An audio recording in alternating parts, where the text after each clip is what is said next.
Good afternoon everyone. Good afternoon everyone. मैं अच्छा हूँ, बहुत अच्छा हूँ। इतने प्यारे प्यारे बच्चों से मिल रहा हूँ तो अच्छा ही हूँ। नहीं, मैं भगवान नहीं हूँ। ओके, हम लोग क्या कहेगा, मैं कोई इंसान ही रहने दो, भगवान नहीं बनना भाई, है ना।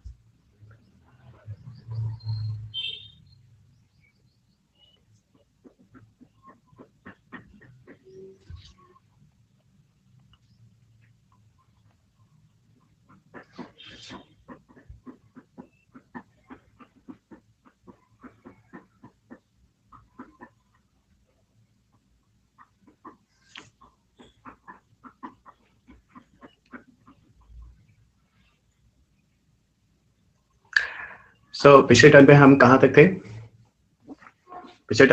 तक थे? अब तो हम लोग बहुत अच्छे फ्रेंड हो चुके हैं। ओके, जो बच्चे पहले दिन हैं उनको थोड़ी दिक्कत होगी, तो घबराना नहीं, क्योंकि जो मेरी क्लासेस है ना वो एक सीक्वेंस में चलती है। ठीक है, सब लोग फटाफट आ जाओ। ठीक है, सब लोग फटाफट आ जाओ। तरुषि, ऐसा कुछ नहीं है। Not even sir, we use the term room temperature. Is there any specific temperature that we use to refer? Okay, ऐसा कुछ स्पेसिफिक नहीं है। ओके, आज हम लोग थोड़ा सा oh wow, today you receive your book, good. Devavrata, okay fine, good, बहुत अच्छा। You will literally, I will not disappoint you. आपने जो बुक लिया है, don't worry, and I will not disappoint you. अब कैसे नहीं लगा कि आपने पैसे बर्बाद किए? तो मुझे पता है, आई स्टिल रिमेंबर जब मैं स्टूडेंट था तो मैं तो भी, आपके पास इतने पैसे हैं, मैं तो शुरुआत में इतने पैसे थे नहीं, तो मैं बुक को खरीद नहीं सकता था। ओके, तो जनरली मैं क्या करता था कि इन्वायरमेंट अभी मत लेना, इन्वायरमेंट की न्यू एडिशन अभी आएगी, रुको, पैसे मत बर्बाद करना, ठीक है। उसकी अपडेट आ रही है, जनवरी लास्ट वीक में आएगी। तब तक आपका साइंस टेक भी खत्म होगा, उसका जब तक इन्वायरमेंट आपको पढ़ाऊंगा तब तक इन्वायरमेंट की वो बुक आ जाएगी, ठीक है। हाँ, 5th एडिशन ही साइंस टेक की चाहिए, ठीक है। चलो, मैं ये कह रहा था कि मैं आपको डिसअपॉइंट नहीं करूंगा। Okay, I will not disappoint you, ठीक है। जो आपके जो आप, क्योंकि मैं बता रहा था, मेरे को भी पता है कि जब मैं छोटा था तो मेरे पास थोड़ी फाइनेंशियल क्रंच थी, तो मैं किताबें वगैरह जल्दी नहीं खरीद पाता था। तो मैं क्या करता था, दोस्तों को कहता था कि तू ये किताब खरीद ले, मैं ये ले लेता हूँ, ठीक है, हम दोनों बाद में एक्सचेंज कर लेंगे। लेकिन अच्छी किताबें जो होती है वो हम पढ़ते थे। तो मैंने ये नहीं बोला कि आप किताब खरीदो, मैंने बोला कि आप किताब पढ़ना जरूर। अगर आपके किसी फ्रेंड के पास है 5th एडिशन, तब उससे मान लेना, क्योंकि होता है ना, जैसे हम लोग कभी फाइनेंशियल दिक्कत होती है तो कभी पापा को फोर्स नहीं करना चाहिए, ठीक है, पापा मम्मा को। चले, तो आज वैसे भी हम लोग थोड़ा सा डाउट सेशन लेंगे। पहले जो हमने फर्स्ट लेक्चर में पढ़ाया, ठीक है, फर्स्ट लेक्चर में पढ़ाया, पहले मैं उस डाउट सेशन को लेता हूँ, क्योंकि आज का जो लेक्चर है वो 4th है, उसमें एक्चुअल में हम लोग डाउट सेशन को लेके बात करने वाले हैं, ठीक है। तो साइंस टेक एनवायरमेंट को लेकर बात करने वाले हैं। और पहले मैं आप लोगों से ये जानूंगा, मुझे ये बताओ कि साइंस टेक एनवायरमेंट में जो मैंने कराया है, ठीक है, the 3 lectures already over. Okay, question paper मैं थोड़ा रुक के करूंगा। क्वेश्चन पेपर इसलिए मैं थोड़ा रुक के करूंगा क्योंकि थोड़ा 2-4 बच्चों के पास और बुक आ जाने दो, तो आई जस्ट मुझे वोटिंग करना कितने लोगों के पास बुक आ चुकी है। ओके, तो मैं स्टार्ट करता हूँ। जिस दिन मेरी क्लास में एटलीस्ट 80% बच्चों के पास होगी तो I will be more happy. Okay, I will be more happy.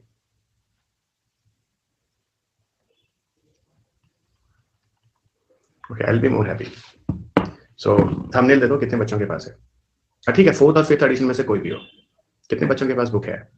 28, 30, 31, 30 लोग, 31 लोगों के पास है, ठीक है बच्चों। 35, 34 लोगों के पास है, ठीक है। लेकिन मैं आपको बताऊं कि अभी मैं आप सबके रिक्वेस्ट करूंगा, या तो आपके पास 4th होनी चाहिए और या तो 5th होनी चाहिए, या तो 4th होनी चाहिए और या तो 5th होनी चाहिए, ठीक है। अप टू 3rd एडिशन अगर आपके पास है तो you must have to be update.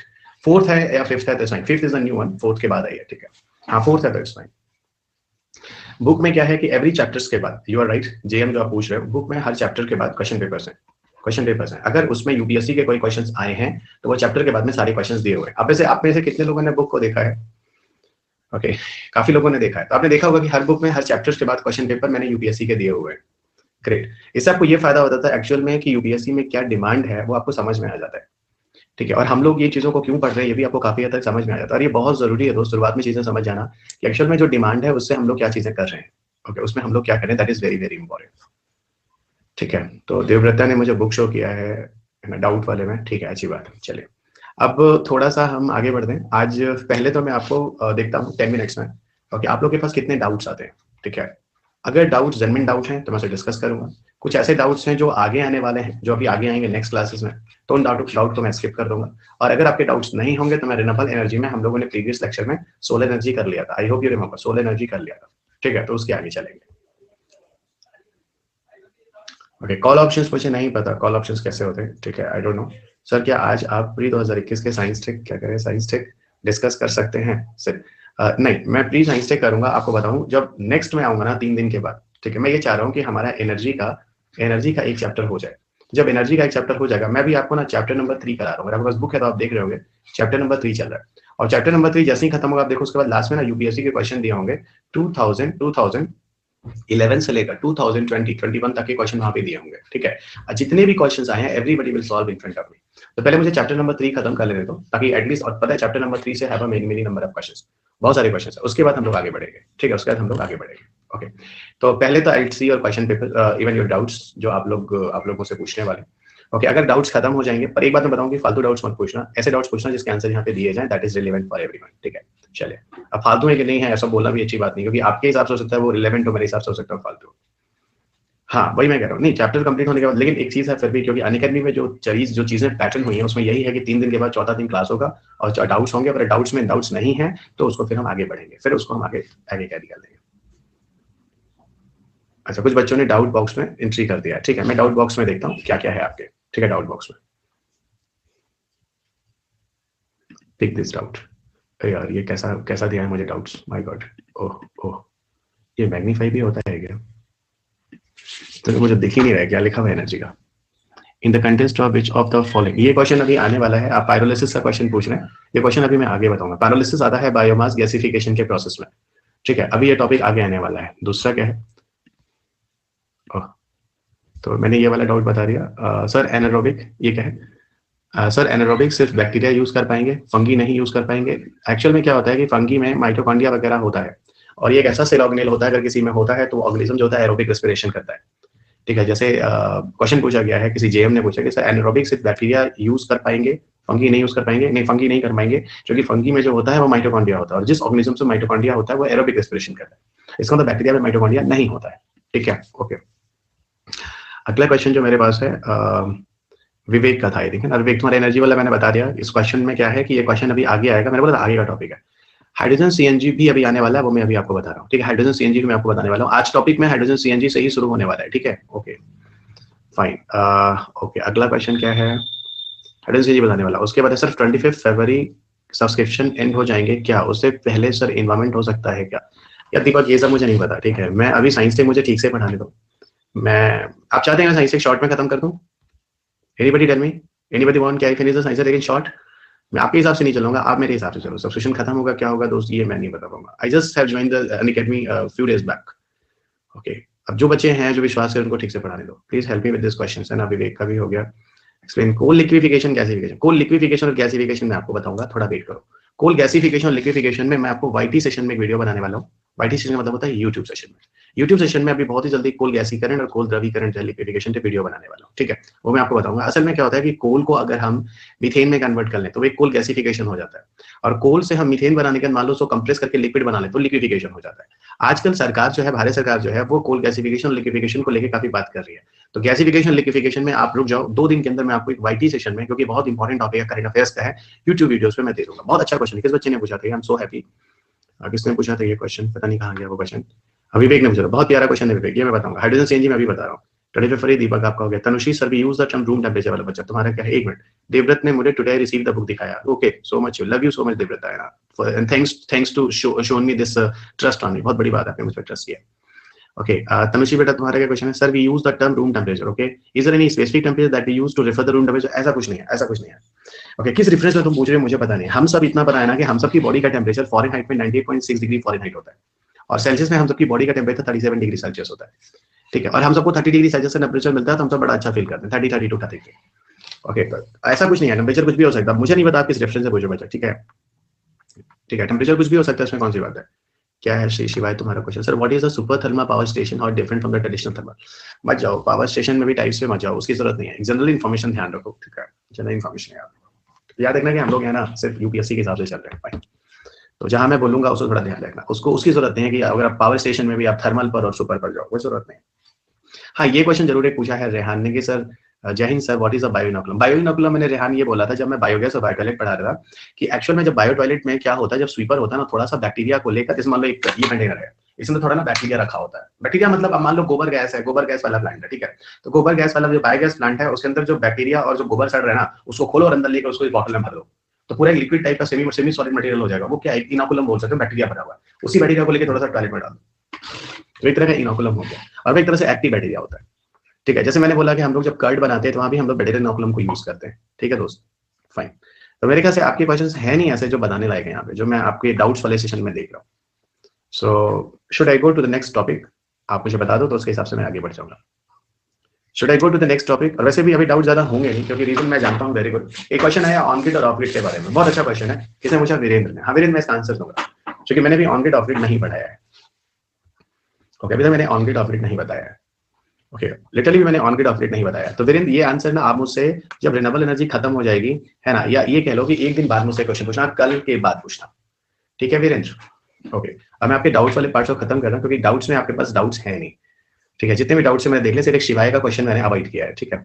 अब नाल सी और message, my God, super thermal वगैरह मैंने छोड़ दिया। ये मुझे जरा दिखाना तो, thermal power station was asked in the previous question paper. दिखाना जरा, दिखाना क्या क्वेश्चन था, है ना। मुझसे कैसे छूट गया क्वेश्चन, क्योंकि मेरे हिसाब से तो क्वेश्चन नहीं आया है, पर आप मुझे दिखा देना। ओके, तो आप सब कितने बच्चे तैयार हैं कि हम लोग आगे बढ़ते हैं नए टॉपिक्स को लेकर, क्योंकि डाउट्स हैं नहीं। ओके, सारे बच्चे थंबनेल दे रहे हैं। ओके, तो डाउट्स ही नहीं है तो हम क्यों वेट करें? Okay fine.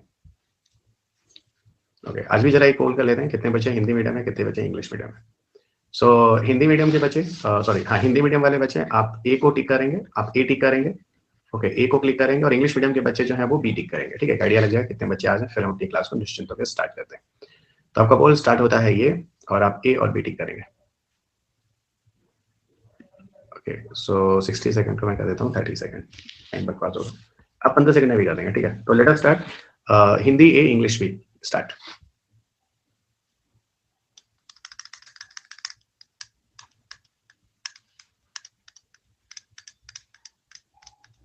अच्छा, कल भी 25% ही हिंदी था, 75 इंग्लिश था, आज भी यही है, इट्स गुड। चलिए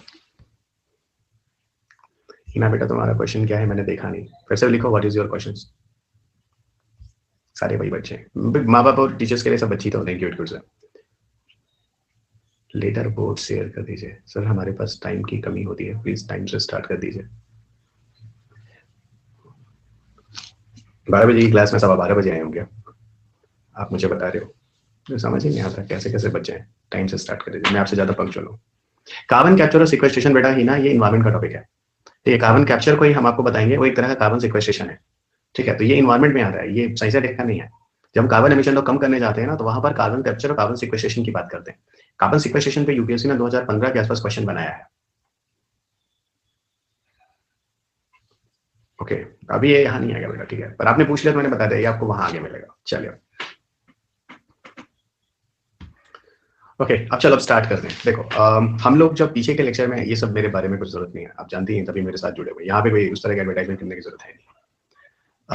मैं आपको कुछ पीडीएफ लिए चलता हूँ, और पीडीएफ इसमें है, आगे जो आपको मिलेगा, मैं सीधा वहां पे चलता हूँ उस पीडीएफ की तरफ, और आपको ये बताना चाह रहा हूँ कि देखो कुछ टॉपिक्स हैं जो अभी हम लोगों ने पीछे नहीं पढ़े, ठीक है, ठीक है। उससे पहले मैं आपको बता दूं कि हम लोग पहले, है ना, क्या हो रहा है ये, इधर देखो, इधर देखो, यहाँ देखो, यहाँ देखो। कल हम लोगों ने कौन सी बात की थी? कल हम लोगों ने सोलर एनर्जी की बात कर ली थी, कल हम लोगों ने सोलर एनर्जी की बात कर ली थी, ठीक है। अच्छा, सोलर एनर्जी के बाद अभी कुछ एनर्जी और बचते हैं जो रिन्यूएबल एनर्जी में है, ठीक है। इसके बाद कुछ और एनर्जी है जो रिन्यूएबल एनर्जी में है। कौन कौन से और है जो रिन्यूएबल एनर्जी में है? एक जो विंड एनर्जी था, ठीक है, तो ये देखो विंड एनर्जी आपकी स्क्रीन पे है, एक जो था वो विंड एनर्जी था। विंड एनर्जी के बाद हम लोग एक और बात करेंगे जिसको हम कहते हैं जियोथर्मल एनर्जी। विंड एनर्जी के बाद क्या बात करेंगे? Geothermal energy. और जियोथर्मल एनर्जी के बाद एक और बात करेंगे, that is the ocean energy. तो ये 3 एनर्जी और रिन्यूएबल एनर्जी के जो अभी रह गए हैं, जिनका डिस्कशन आज मैं यहाँ करने वाला हूँ। ओके, लेकिन एक बात मैं आपको बता दूं, आज तक के इतिहास में यूपीएससी ने सिर्फ सोलर एनर्जी पे क्वेश्चन पूछा है। अभी तक इस पर कोई भी क्वेश्चन नहीं पूछे गए हैं। So no question on this topic, ये आप ध्यान रखिएगा। ये कहीं लिखा नहीं है कि मैं सोलर एनर्जी पे ही क्वेश्चन पूछूंगा, I will not ask any question on the wind energy geothermal, लेकिन एज अ टीचर ये मेरी रिस्पॉन्सिबिलिटी है कि मैं आपको सच्चाई बता दूं, ठीक है। इसलिए मैंने बोला कि wind energy, geothermal energy, ocean energy, क्योंकि एक दिन बच्चे ने बोल दिया कि सर जब वही आ रहा है जो आप पढ़ा रहे हैं तो वो कब आएगा जो नहीं पढ़ा रहे। अरे भाई जो नहीं पढ़ा रहे उस पर भी क्वेश्चन आए, सॉरी जो नहीं है क्वेश्चन आए वो भी पढ़ा रहा हूँ, ठीक है, ऐसा वही टॉपिक है, ठीक है। क्योंकि मैं आपको इंटीग्रेटेड कोर्स दे रहा हूँ। कॉम्प्रिहेंसिव का मतलब होता है सब कुछ फ्रॉम बिगनिंग टिल लास्ट, जो आया है वो भी कवर होगा, जो नहीं आया वह भी कवर होगा, मिलाकर पूरा कवर होगा, कहने का मतलब है, ठीक है। मैंने भी बोला आगे पूछ सकते हैं। अब चलो अब स्टार्ट करते हैं। पहले तो मुझे ये बताओ कि मैंने आपको विंड एनर्जी के बारे में कुछ बातें पहले बोली हैं, कब बोली थी आपको याद है? जब मैंने बोला था India has a vast potential for wind energy, उस वाले चैप्टर, जब India has a vast potential of renewable energy, मैंने आपसे कहा था इंडिया में अच्छा खासा विंड एनर्जी का पोटेंशियल भी है। क्यों इंडिया में अच्छा खासा विंड पोटेंशियल? हाँ, कुछ बच्चे सही आंसर दे रहे हैं, कुछ बच्चे सही आंसर दे रहे हैं, एकदम सही आंसर दे रहे हैं। ओके, क्या सही आंसर दे रहे हैं? सर आपने बोला था कि विंड एनर्जी के लिए 8 किलोमीटर पर आवर की स्पीड चाहिए, आई थिंक आपको याद आ रहा होगा। और इंडिया में, वेरी गुड तनुश्री, काफी बच्चे मुझे आंसर दे रहे हैं, और इंडिया में करीब 10 to 12 किलोमीटर पर आवर की स्पीड मिल जाती है काफी जगहों पर। तो जब इंडिया ऑलरेडी है 10 to 12 kilometre per hour speed, तो हमारे पास अच्छा विंड एनर्जी पोटेंशियल है। ओके, अच्छा विंड एनर्जी पोटेंशियल है। अच्छी बात बताओ, जब मैंने आपको पिछले टर्म पर रिन्यूएबल एनर्जी टारगेट दिखाया था, do you remember renewable energy target जो एमएनआरई का था? इससे मुझे पता चल जाएगा आप कितने अलर्ट हैं। मैंने एमएनआरई का टारगेट दिखाया था जो 2022 वाला था। उस 2022 वाले टारगेट में विंड एनर्जी का टारगेट कितना था? आप में से कितने बच्चे जो बता सकते हैं विंड एनर्जी का टारगेट कितना था? पूरे 175 गीगावाट पावर जनरेशन में, पूरे 175 गीगावाट पावर जनरेशन में विंड एनर्जी का टारगेट कितना था? पूरा लिखा करो दोस्त, पूरा लिखा करो, है ना, क्योंकि देखो कुछ बच्चे 16 मेगावाट लिख रहे हैं, इसलिए मैंने कहा कि आप गलत भी लिख रहे हैं कुछ बच्चे। 60 से तो अब ये कंफर्म नहीं रहेगा ना, 60 में क्या मेगावाट है गीगावाट, तो ये 60 गीगावाट था, ठीक है। बहुत बढ़िया, बहुत बढ़िया, काफी बच्चों ने मुझे करेक्ट आंसर दिया। इसका मतलब आप अपने नोट्स को पढ़ रहे हैं, एक्सीलेंट। तो अब मुझे बताओ, अगर इंडिया में सेकंड नंबर पर हम लोग विंड एनर्जी को टारगेट बनाकर उसको अचीव करने की बात कर रहे हैं, इसका मतलब इंडिया के पास अच्छा पोटेंशियल है, लेकिन इंडिया के पास अच्छा खासा पोटेंशियल है। उसी पोटेंशियल को लेकर हम लोग यहाँ पे बात करेंगे। ओके, चलो उसी पोटेंशियल को लेकर हम लोग बात करेंगे। तो मेरे ख्याल से मैंने आपको विंड एनर्जी का बैकग्राउंड दे दिया, यहाँ इसके थ्रू और यहाँ इसके थ्रू, ठीक है। इन दोनों पॉइंट्स को आप समझ गए हैं, जिसकी बेसिस पर हम अब विंड एनर्जी को पढ़ाने जा रहे हैं। अब बात ये होती है कि विंड एनर्जी में टोटल एक्चुअल में विंड एनर्जी जनरेशन कैसे होता है। पहले ये बताओ, आप में से कितने बच्चों ने कितने मेरे प्यारे प्यारे बच्चे जिन्होंने विंड टर्बाइन्स देखे हैं, है ना, those people have seen wind turbines. अब ऐसे कितने बच्चे ऐसे हैं जिन्होंने विंड टर्बाइन्स देखे हैं? हम दे दो, कितने बच्चों ने देखे हैं? ठीक है, अच्छा चलो मैं बोल रहा हूँ रियलिटी में नहीं देखा, फोटोग्राफ देखा है। चलो फोटोग्राफ देखा, कितने बच्चों ने फोटोग्राफ देखा? फोटोग्राफ है तो सबने देखा, ठीक है। अब एक बात बताओ, विंड टर्बाइन, पहले मैं कुछ बेसिक बातें करता हूँ, फिर मैं टेक्निकल एस्पेक्ट आता हूँ। बहुत ही सिंपल तरीके से समझा दूंगा आपको, कभी भी विंड टर्बाइन। अच्छा ये बताओ, सोलर एनर्जी जो पढ़ाई थी अब कभी कंफ्यूज होगा? सोलर एनर्जी जो पढ़ाई थी अब कभी कंफ्यूज होगा? बिल्कुल नहीं होगा, ठीक है। देखा, एक्जैक्टली ट्रस्ट करो, आज के बाद विंड एनर्जी, जियोथर्मल एनर्जी और ये एनर्जी भी आप कभी कंफ्यूज नहीं होगे, कभी भी नहीं कंफ्यूज होगे। इट्स माय कंसेप्ट, मतलब मेरा भरोसा है, ठीक है। चलो पहले तो ये बताओ कि विंड टर्बाइन जो होता है वो कितने बड़े होते हैं? तो सबको पता है कि विंड टर्बाइन से बहुत बड़े होते हैं। कितने बड़े होते हैं? बहुत बड़े होते हैं। तो मेरे वर्ड से ही आपको समझ आएगा कितने बड़े होते हैं, बहुत बड़े होते हैं। अच्छा, विंड टर्बाइन इतने बड़े होते हैं, बहुत तेजी से घूम सकते हैं? नहीं घूम सकते। उतनी बड़ी बड़ी हैवी ब्लेड्स होती हैं, बहुत तेजी से घूम सकते हैं? नहीं घूम सकते। लेकिन हमको क्या चाहिए? हमको चाहिए ज्यादा तेज। अगर ज्यादा तेज रोटेशन नहीं होगा तो क्या होगा? टर्बाइन जो होगा वो मूव नहीं करेगा, और जब टर्बाइन मूव नहीं करेगा तो क्या होगा? मैकेनिकल एनर्जी जनरेट नहीं होगी, और जब मैकेनिकल एनर्जी जनरेट नहीं होगी तो डायनेमो या जनरेटर से इलेक्ट्रिसिटी नहीं बनेगी, ठीक है। तो अब यहाँ पर एक लॉजिक मैंने आपको दे दिया। ये बताओ, डायनेमो और जनरेटर वाला कंसेप्ट का समझ में आया था कि नहीं आया था? जब कोयले से स्टीम बना था, वो स्टीम जाके प्रेशर दे रहा था, प्रेशर देकर टरबाइन घूम रहा था, तो कोयले के सिर्फ जब प्रेशर टरबाइन घूम रहा था, तो टरबाइन घूमने का मतलब क्या सा था? Mechanical energy. और वहीं डायनेमो लगा था, तो डायनेमो मैकेनिकल एनर्जी को किसमें कन्वर्ट करता है? विद्युत ऊर्जा, यानी इलेक्ट्रिकल एनर्जी। ये कंसेप्ट हमने देखा था, ठीक है। यानी हमको डायनेमो चाहिए, हमको मैकेनिकल एनर्जी चाहिए, और मैकेनिकल एनर्जी का जो सोर्स है यहाँ पर वो विंड टरबाइन होगा। लेकिन अभी हम लोग एक प्रॉब्लम देख रहे हैं, सर विंड टरबाइन तो बहुत धीरे से घूमता है, तो कैसे यूज कर सकते हैं? अब इसी सारी चीजों को समझाते हुए मैं आपको आगे लिए चलता हूं कि विंड एनर्जी कैसे जनरेट होती है। ओके बच्चों, अब देखो कुछ पिक्चर्स में आपको दिखाता हूं। ओके, कुछ पिक्चर्स में आपको भी दिखाता हूं।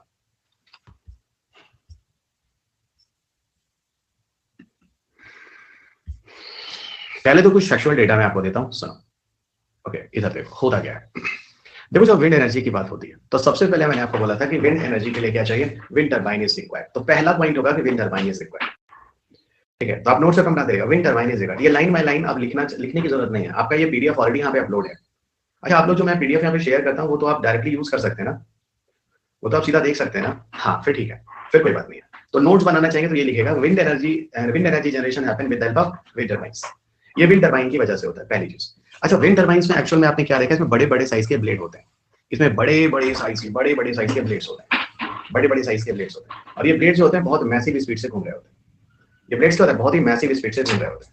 ओके, बहुत ही मैसिव स्पीड से घूम रहे होते हैं, ठीक है। ऐसा कुछ है, ये विंड टरबाइन से जो ब्लेड है मैसिव स्पीड से, मैं सही बोल रहा हूँ गलत बोल रहा हूँ? नो, ठीक है। तो बोलते क्यों नहीं है? मैं आपको चेक कर रहा हूँ। तो नहीं सर आप गलत जा रहे हैं, ये बहुत स्लो स्पीड से घूमते हैं, बहुत बड़े होते हैं। पता है, इन जो ब्लेड होता है ना, इनका जो शेप होता है वो बड़ा स्पेसिफिक शेप होता है। उस शेप को बोलते हैं एरोडायनेमिक शेप। जो जो कीवर्ड्स हैं मैं उसको सर्किल बना रहा हूं, ध्यान रखना है ना।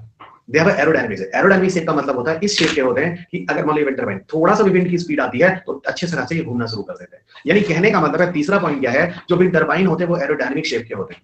एरोडायनेमिक शेप का मतलब होता है कुछ इस शेप को एरोडायनेमिक बोलते हैं। अगर विंड की स्पीड आए तो टरबाइन को उसका इफेक्ट ज्यादा हो, वो घूमने लगे। ठीक है, तीसरा पॉइंट। चौथा पॉइंट, जनरली जो विंड टरबाइन होते हैं उनको जमीन से 100 फीट की हाइट पर या 30 मीटर की हाइट पर रखा जाता है। जनरली जो विंड टरबाइन होते हैं उनको जमीन से 100 फीट की हाइट पर या 30 मीटर की हाइट पर रखा जाता है। तो ये चीज भी याद रखना, इनको जमीन से 100 फीट की हाइट पर या 30 मीटर की हाइट पर रखते हैं। 100 फीट या 30 मीटर की हाइट पर क्यों रखते हैं? रीजन क्या है? क्योंकि किसी तरह का कोई रेस्ट्रिक्शन नहीं होता, किसी भी तरह का कोई भी रेस्ट्रिक्शन नहीं होता। तो पहले बात कर लेते हैं कौन कौन से की पॉइंट्स हैं। 4 पॉइंट जो मैंने आपको दिए हैं। पहला विंड एनर्जी के लिए विंड टरबाइंस की जरूरत होती है। दूसरा, विंड टरबाइंस ब्लेड से इक्विप्ड होते हैं। तीसरा, ये ब्लेड जो होते हैं एरोडायनामिक शेप के होते हैं। और चौथा, विंड टरबाइन की हाइट एटलीस्ट जमीन से मिनिमम 100 फीट होती है, यानी 100 फीट के ऊपर ही जाना चाहिए। मिनिमम 100 फीट होती है, मतलब 100 फीट के ऊपर ही जाना चाहिए, उससे कम हाइट नहीं चाहिए। ठीक है, ये 4 चीजें हो गई। पहला 4 कंसेप्ट हो गया, अब आपको याद हो चुका होगा। ठीक है, अब मैं आपको आगे ले चलता हूं। देखिएगा चौथा पॉइंट के बाद, ठीक है, ये पीडीएफ ऑलरेडी अपलोड है, आप यहां से देख सकते हैं। आगे सुनिए। अब एक बात और बताता हूं, असल में जो विंड टरबाइन होता है उसका शेप जो होता है, ये देखो इस पिक्चर में देखो, आपको समझ में आ जाएगा। ये देखो ये देखो, ये फिगर है जो बुक में है 3.2 है ना, ये फिगर 3.2 में है। ठीक है, 3.2 में आप क्या देख सकते हो, ये पूरा एक सिस्टम है जिसको हम बोलते हैं नेस्ली। पिक्चर देखना, इस पूरे को हम बोलते हैं नेस्ली। नेस्ली उस पूरे सिस्टम को बोलते हैं जो विंड टरबाइन के अंदर सारा सिस्टम होता है। ये देखो आपको यहाँ ना ब्लेड्स दिखेंगे, ये देखो दोस्त, यहाँ पे आपको ब्लेड्स दिख रहे हैं। ये देखो यहाँ पे आपको ब्लेड्स, एक ब्लेड ये हुआ, एक ब्लेड ये हुआ, 2 ब्लेड दिखा, आप देखो बस क्या हो रहा है। दूसरा ब्लेड यहाँ हुआ, तीसरा ब्लेड ये देखो इधर ऐसे जा रहा है, ये तीसरा ब्लेड है, ये तीसरा ब्लेड है जो ऐसे एक ब्लेड यहाँ आपको हुआ। ये 3 ब्लेड्स आपको दिख रहे हैं। ठीक है, और ये आगे वाला रोटर हब है, ये क्या है, ये पीछे वाले इस सैफ्ट से जुड़ा हुआ। सैफ्ट वही जो बेरिंग होती है, मतलब उस तरह का जिसके थ्रू लगा होता है टरबाइन। अब एक बात बताओ, अगर टरबाइन घूमता है, अगर टरबाइन घूमता है, अगर ये टरबाइन घूमता है हवा आने से, हवा आने से क्या होती है, टरबाइन घूमता है। तो जब टरबाइन घूमता है तो इस टरबाइन के साथ ये देखो एक सैफ्ट लगा हुआ है, वही सैफ्ट जो ये नुकीला सा जो लोहे का होगा उसको सैफ्ट बोलते हैं, आगे वाला सैफ्ट। ठीक है, ये सैफ्ट जो होगा, आप मुझे बताओ, अगर टरबाइन धीरे धीरे घूम रहा है आगे वाला पंखा, तो सैफ्ट भी कैसे कैसे घूमेगा, आप बताओ। आपको वो सैफ्ट उसी टरबाइन से लगा है तो सैफ्ट भी धीरे धीरे घूमेगा। Everybody clear? Everybody definitely slowly घूमेगा। लेकिन एक बात बताओ, इतने स्लो स्पीड के टरबाइन के मूवमेंट से स्लो स्पीड के सैफ्ट का मूवमेंट होगा। स्लो स्पीड का सैफ्ट का मूवमेंट क्या पावर जनरेशन कर पाएगा? बिल्कुल नहीं। तो होता क्या है, पीछे की तरफ एक सैफ्ट और होता है, ये देखो, ये पीछे की तरफ एक सैफ्ट होता है और आगे वाले सैफ्ट को और पीछे वाले सैफ्ट को एक गियर बॉक्स से जोड़ दिया जाता है। यही पूरा कहानी है। बीच में यहाँ पर एक गियर बॉक्स लगा देते हैं, यहाँ बीच में लिखा होगा गियर बॉक्स लगा देते हैं। गियर बॉक्स की वजह से जो पीछे वाला सैफ्ट होता है उसकी स्पीड क्या होती है, उसकी स्पीड फास्ट हो जाती है। उसकी स्पीड क्या होती है, फास्ट हो जाती है। अच्छा बताओ, अगर गियर बॉक्स से पीछे की स्पीड फास्ट हो जाती है तो एक तरह से क्या हो जाएगा, एक तरह से क्या हो जाएगा, एक तरह से टरबाइन हो गया। समझो भाई, एक तरह से टरबाइन हुआ कि नहीं हुआ। और यहां पर अगर मैं जनरेटर या डायनेमो लगा दूं तो यहां में अगर जनरेटर या डायनेमो लगा दूं तो जनरेटर या डायनेमो लगा दूं तो यहां पे इलेक्ट्रिसिटी जनरेशन हो जाएगी। अब इलेक्ट्रिसिटी जनरेशन जाएगी, नीचे जो बैटरी होगा उसको चार्ज करेगा। ओके, जो बैटरी होगा उसको चार्ज करेगा। तो सीधा कहने का मतलब है कि जो आप विंड टरबाइन देखते हैं, विंड टरबाइन के अंदर एक गियर बॉक्स लगाए जाते हैं। ये गियर बॉक्स क्या कहते हैं, जो फ्रंट साइड का जो सैफ्ट होता है, भले ही टरबाइन धीरे से घूम रहा हो लो स्पीड से, लेकिन बैक साइड जो टरबाइन होता है उसका सैफ्ट जो होता है उसकी स्पीड बहुत फास्ट हो जाती है। और यहाँ पर स्पीड बहुत ज्यादा फास्ट होने से क्या बोलेंगे, जो है ना, यहाँ बहुत ज्यादा फास्ट होने से क्या होगा, उसको आप टरबाइन बोलिए। ठीक है, और अगर टरबाइन बहुत तेजी से घूमने लगा गियर बॉक्स की वजह से, तो अंदर टरबाइन बहुत तेजी से घूमेगा तो कौन सी ऊर्जा हो गई। मैंने बोला टरबाइन के घूमने का मतलब होता है मैकेनिकल एनर्जी। इसका मतलब आपने पीछे का लेक्चर मेरा मिस किया, अगर नहीं समझ रहे आप। कोयले से इलेक्ट्रिसिटी कैसे बनी थी, ध्यान दो, मैकेनिकल एनर्जी हो गई। और मैकेनिकल एनर्जी को अगर हम यूज करना इलेक्ट्रिसिटी बनाने तो हमको कौन सा इंस्ट्रूमेंट चाहिए, डायनेमो या जनरेटर। डायनेमो जनरेटर क्या करता है, मैकेनिकल एनर्जी को इलेक्ट्रिकल एनर्जी में कन्वर्ट कर देता है। और ये इलेक्ट्रिकल एनर्जी आप कहां स्टोर करना चाहते हैं, बैटरी के अंदर। ये बैटरी के अंदर तुम्हारा पावर भर गया, अभी बैटरी को तुम यूज करो अपने एक्सेस के लिए। ओके, कैसे गियर बॉक्स उसकी स्पीड को बढ़ाता है वो बात की बात है, हम बाद में देखेंगे। पहले बताओ ये कंसेप्ट समझ में आया कि नहीं। हमको एक बात बताना दोस्तों, गियर बॉक्स को तुम लोग आसानी से समझ सकते हो। मान लो कि मैं साइकिल चला रहा हूँ, ठीक है, मैं साइकिल चला रहा हूँ, मुझे हर किसी का आंसर 1 चाहिए, है ना, या हर किसी का आंसर थंबनेल से चाहिए। सर क्लियर हो गया? ठीक है, मैं कोशिश कर रहा हूँ बहुत ही सिंपल तरीके से समझाने की। मैंने ये बोला, एक बात बताओ कि मैं पैडल वाली साइकिल चला रहा हूँ, मैं साइकिल चला रहा हूँ पैडल वाली से। अब एक बात बताओ, अगर मैं बिना गियर बॉक्स वाली साइकिल चला रहा हूँ, बिना गियर वाली, तो एक पैडल दूंगा तो पहिया एक बार चलेगा, मैं 2 बार पैडल दूंगा पहिया 2 बार चलेगा। लेकिन वहीं पर अगर गियर लगा देंगे तो गियर क्या करता है, एक बार पैडल देंगे 10 बार पहिया चलेगा। ये फायदा होता है गियर बॉक्स, गियर का, जो बाइसिकल वाली गियर वाली साइकिल्स होती है। इतना तो अभी समझ सकते हैं ना। जो बाइसिकल्स गियर वाली होती है, क्या होता है, एक पैडल देते हो तो 10 बार चलता है। नॉर्मल क्या होता है, एक पैडल पे एक ही बार पहिया घूमेगा, लेकिन आप एक पैडल दिए गियर लगा दिए 10 बार, 10 गुना 30 चला गया। तो कहीं ना कहीं गियर की वजह से आपकी जो रोटेशन है या जो घूमने की स्पीड है वो फास्ट हो जाती है। ऐसा कैसे होता है, हमको समझा दे। मान लो ये बड़ा सा एक सैफ्ट है, ये बड़ा सैफ्ट है, ठीक है, और उससे ठीक पीछे एक छोटा सैफ्ट मैंने लगा दिया। समझो, ये फिगर देखना, आज के बाद कभी नहीं बोलोगे, ये सब मेरा कॉपीराइट है जैसे मैं बता रहा हूँ, ठीक है, ऐसे आपको किताबें भी नहीं बताएंगे, इसलिए कहता हूँ मेरी क्लास सुनो। मैं बार बार कहता हूँ कि साइंस एक ऐसा सब्जेक्ट है जिसलिए आपको मुझको सुनना पड़ेगा। साइंस एक ऐसा सब्जेक्ट नहीं कि आप बैठ के घर में सुन लो और अपने आप हो जाएगा, है ना, कोई किताब पढ़ लो, ऐसा नहीं होता, ठीक है। अब सुनो, मैं ये कह रहा हूँ कि मान लो एक बड़ा सैफ्ट है, ये बिग साइज, और उसके साथ एक छोटा सैफ्ट लगा हुआ है, ठीक है, एक बड़े सैफ्ट के साथ एक छोटा सैफ्ट लगा हुआ है। एक बात बताओ, अगर बड़ा सैफ्ट घूम रहा है तो छोटा सैफ्ट उसके साथ लगा है वो भी घूम रहा है, समझे ना। जैसे यहाँ पर एक बड़ा सैफ्ट आगे है, पीछे पीछे छोटा सैफ्ट है, और आगे वाला और पीछे वाला सैफ्ट दोनों एक दूसरे के साथ जुड़ा हुआ है। ओके, अब मैं कह रहा हूं कि मान लो ये सैफ्ट इतना घुमा तब तक पता चला ये वाला पूरा घूम के एक कंप्लीट हो गया। जब तक थोड़ा और आगे बढ़ा उतने में एक बार और कंप्लीट हो गया, तो थोड़ा ये और आगे बढ़ा उतने में इसका एक रोटेशन और कंप्लीट, क्योंकि जैसे घूम रहा होगा इसको भी घुमा रहा होगा, तो इसका तो भी थोड़ा ही बड़ा इसका एक कंप्लीट हो गया ना, थोड़ा और बड़ा एक और कंप्लीट हो गया। पता चला जब तक इसका एक पूरा हो रहा है तब तक ये 90 बार घूम चुका है छोटा वाला। ये बताओ जो मैंने एग्जांपल बताया वो समझ में आया कि नहीं? यानी मैं कह सकता हूं कि हाँ कि 1:90 रेशियो हो गया। बहुत बढ़िया, सब बच्चों ने मुझे बताया। मैं बोल रहा हूं अगर ये बड़ा वाला सैफ्ट छोटे वाले सैफ्ट से जुड़ा हो और बड़ा वाला सैफ्ट एक बार घूम रहा है तो छोटा 90 बार घूम गया, कि ये 1:90 वाला रेशियो समझ में आया कि नहीं आया, ऐसा क्यों हो रहा है? तो 1:90 वाला जो रेशियो एक्जैक्टली ऐसा ही कुछ यहाँ पे भी होता है। गियर बॉक्स क्या करता है, अब आप पीछे आ जाओ, गियर बॉक्स क्या करता है, इधर देखो, गियर बॉक्स की मदद से अब तो 1:90% तक स्पीड बढ़ जाती है। लो स्पीड ऑफ रोटेशन जो होता है, वो काफी फास्ट हो जाता है, किसकी वजह से, with the help of gear box, ठीक है। जो पीछे साइड का सैफ्ट होता है उसकी स्पीड काफी फास्ट हो जाती है, और जैसे increase the high speed ratio 1:90 पर पहुंचता है, ठीक है, 1:90 पर पहुंचता है, आप खुद समझ सकते हैं क्या कमाल की स्पीड। अब जो एक आगे वाला सैफ्ट कितना धीरे घूम रहा है, अब आप समझ में आ गया, लेकिन पीछे वो इतनी तेज घूम रहा है, एक डायनामो की तरह काम कर रहा है। अब मेरे ख्याल से आपको विंड एनर्जी बहुत बढ़िया से मैंने सिंपल तरीके से समझा दिया, और उसकी वजह से डायनामो बहुत से, जो आगे सैफ्ट आपको लग रहा है धीरे धीरे घूम रहा है, लेकिन पीछे बहुत तेजी से घूम रहा है, क्योंकि बीच में क्या है दोस्त, गियर बॉक्स। देखो, आप ना विंड टरबाइन लगाकर इलेक्ट्रिसिटी बनाने नहीं जा रहे हैं, आप कलेक्टर बनने जा रहे हैं, आप कंसेप्ट ध्यान रखो बस, ठीक है, इतना आपका काम हो जाएगा। अब हम लोग थोड़ा आते हैं विंड टरबाइन के टेक्निकल पार्ट्स के बाद। बहुत बढ़िया, सारे बच्चों ने मुझे ऑसम लिखा, बहुत बढ़िया बहुत बढ़िया। अब थोड़ा आगे बढ़ते हैं, ठीक है, बहुत बढ़िया। आईएएस देवासी है ना, आईएएस देवासी तो बड़े और छोटे के बीच में ये होता है, बहुत बढ़िया, ठीक है, चलिए बहुत बढ़िया बच्चों, आगे बढ़ूं, ठीक है। अच्छा, ये देखो कुछ फैक्चुअल डेटा के बारे में। देखो, एक्चुअल में अगर भारत के रेफरेंस से बात करें, मैंने अभी बोला था कि 10 to 12 किलोमीटर पर आवर हमारे यहाँ अच्छा खासी स्पीड हो जाती है, ठीक है, ठीक है। और यहाँ पर देखो minimum speed 8 kilometre per hour चाहिए, तो कहीं ना कहीं एक अच्छा स्पीड है जो हमारे पास है, ठीक है, फाइन। दूसरी चीज बताऊं कि अच्छी बात बताओ, क्या विंड का डायरेक्शन हमेशा वही होता है? हम लोग जो गाँव पे जाते हैं तो गाँव में हमारे दादाजी बोलते हैं कोई इज नो मोर, देखा पछुआ चला था, देखा पूर्वा आवता है ना, तो मतलब पछुआ और पूर्वा जो है, मतलब वेस्टर्न साइड से ईस्टर्न साइड से दोस विंड्स वाज कमिंग। तो आप मुझे बात बताओ कि विंड हमेशा एक ही डायरेक्शन में नहीं होता, विंड थोड़ी देर बाद बदल भी सकता है, मौसम खराब हो कुछ और डायरेक्शन से हो सकता है। तो मेरा कहने का मतलब है कि आपकी विंड टरबाइन अगर एक ही डायरेक्शन में रहेगी, अगर विंड इधर से आ रहा है तो, अगर विंड इधर से आने लगेगा फिर भी डायरेक्शन अगर विंड का ही होगा तो विंड टरबाइन घूमेगा ही। तो विंड टरबाइन में क्या होता है, विंड के डायरेक्शन के लिए उसको चेक करने के लिए विंड वेन्स होते हैं, ये ध्यान रखिएगा। विंड वेन्स आइडेंटिफाई कर लेते हैं कि विंड किस डायरेक्शन से आ रहा है, उसी तरह विंड टरबाइन फिर घूम जाता है ना, किस डायरेक्शन से आ रहा है उसी तरह विंड टरबाइन फिर घूम जाता है। इससे मैक्सिमम विंड जो होते हैं वो टरबाइन से रिसीव करता है। तो थोड़ा सा अपने नॉलेज के लिए विंड वेन्स भी याद रखेंगे। देखिए, हम आपको जनरल स्टडीज का पढ़ा रहे हैं, हम आपको ये नहीं पढ़ा रहे कल को आप विंड एनर्जी बनाने वाले इंजीनियर हो जाइए, घरों घरों में जाकर विंड टरबाइन कुछ हमसे लगवा दीजिए और पैसा कमाइए, ठीक है। ये एक जनरल कंसेप्ट है विंड एनर्जी का, अब आप नहीं भूलेंगे, ठीक है, ग्रेट। अब हम इसमें थोड़ा और आगे बढ़ते हैं, इधर सुनो, ये वाला हमने पूरा पढ़ लिया था, एग्जैक्टली पढ़ लिया था, इसमें किसी को कोई दिक्कत नहीं होनी चाहिए। इसमें क्या हुआ है, अगर मेरे ख्याल से फिगर से आपको ना और जल्दी समझ में आ गया होगा। विंड वेन कोई सेंसर है, विंड वेन एक सेंसर है, वो रिजिड क्या होगा, सेंसर है, उसका क्या रिजिड होने से मतलब है, ठीक है। तो मतलब कहने का मतलब विंड टरबाइंस अपने डायरेक्शंस को हवा की डायरेक्शंस के हिसाब से चेंज होते हैं, जिसको सेंस करने के लिए टरबाइंस के अंदर विंड वेन्स लगाए जाते हैं। अब विंड वेन एक टेक्निकल वर्ड है, इसको आप याद रखिएगा। मैंने आपको बार बार बोला है, हर सब्जेक्ट के अपने कीवर्ड्स होते हैं, हिस्ट्री में अपने कीवर्ड्स होते हैं, ज्योग्राफी में अपने होते हैं, पॉलिटी में अपने होते हैं, साइंस में अपने होते हैं, एनवायरमेंट में अपने होते हैं, इसलिए आप उन कीवर्ड्स को ध्यान रखिए, ठीक है। और कीवर्ड्स आप तभी याद रखेंगे जब आप इन चीजों को पढ़ेंगे। अब देखो, भारत में विंड एनर्जी के लिए शुरुआत होती है 1986 में, पहली बार विंड फार्म्स लगाने की बात होती है। और जो कोस्टल एरिया है ना, महाराष्ट्र, रत्नागिरी, गुजरात, ओखा और तमिलनाडु, इस पूरे इंटायर बेल्ट में पहली बार विंड टरबाइन लगाने की बात होती है 55 किलोवाट पावर जनरेशन की। 55 किलोवाट पावर जनरेशन की महाराष्ट्र, गुजरात, तमिलनाडु, सबसे पहले भारत में शुरुआत 1986 में यहां होती है।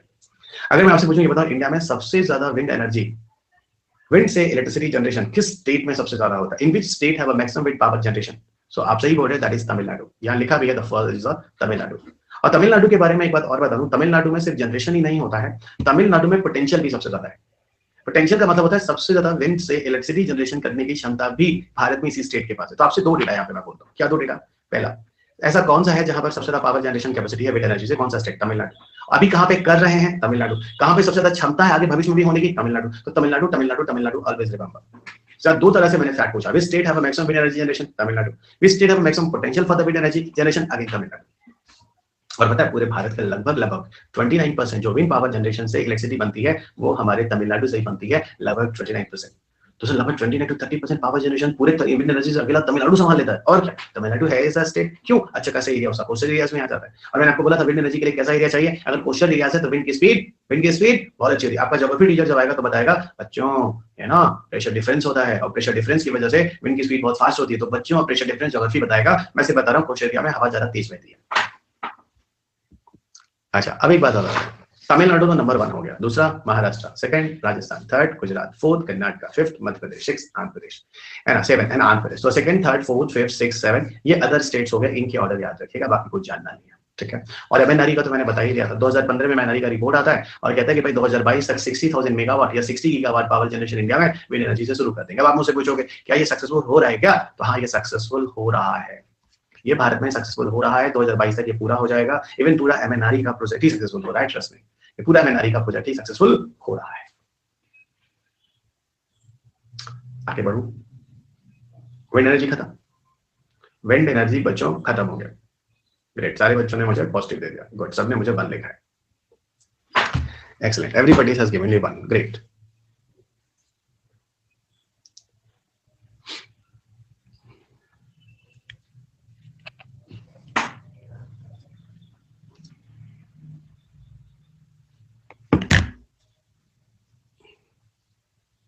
आज कितने बच्चे ऐसे हैं जो पहली बार जुड़ रहे हैं मेरे साथ, मेरी क्लास में पहली बार जुड़ रहे हैं?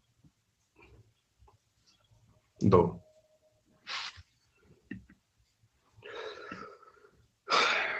जो बच्चे पहली बार जुड़ रहे हैं 1, जिनका दूसरी क्लास है 2, जिनका तीसरा क्लास है 3 और जिनका चौथा क्लास है D। समझ गया ना, पहली बार वाले A, दूसरी बार वाले B, तीसरी बार वाले C और चौथी बार वाले D। ये भी जरूरी मुझे पता चला कितने बच्चे सीरियस है जो लगातार 4 दिन से क्लास देख रहे हैं मुझे। तो आपका पोल स्टार्ट होता है, स्टार्ट।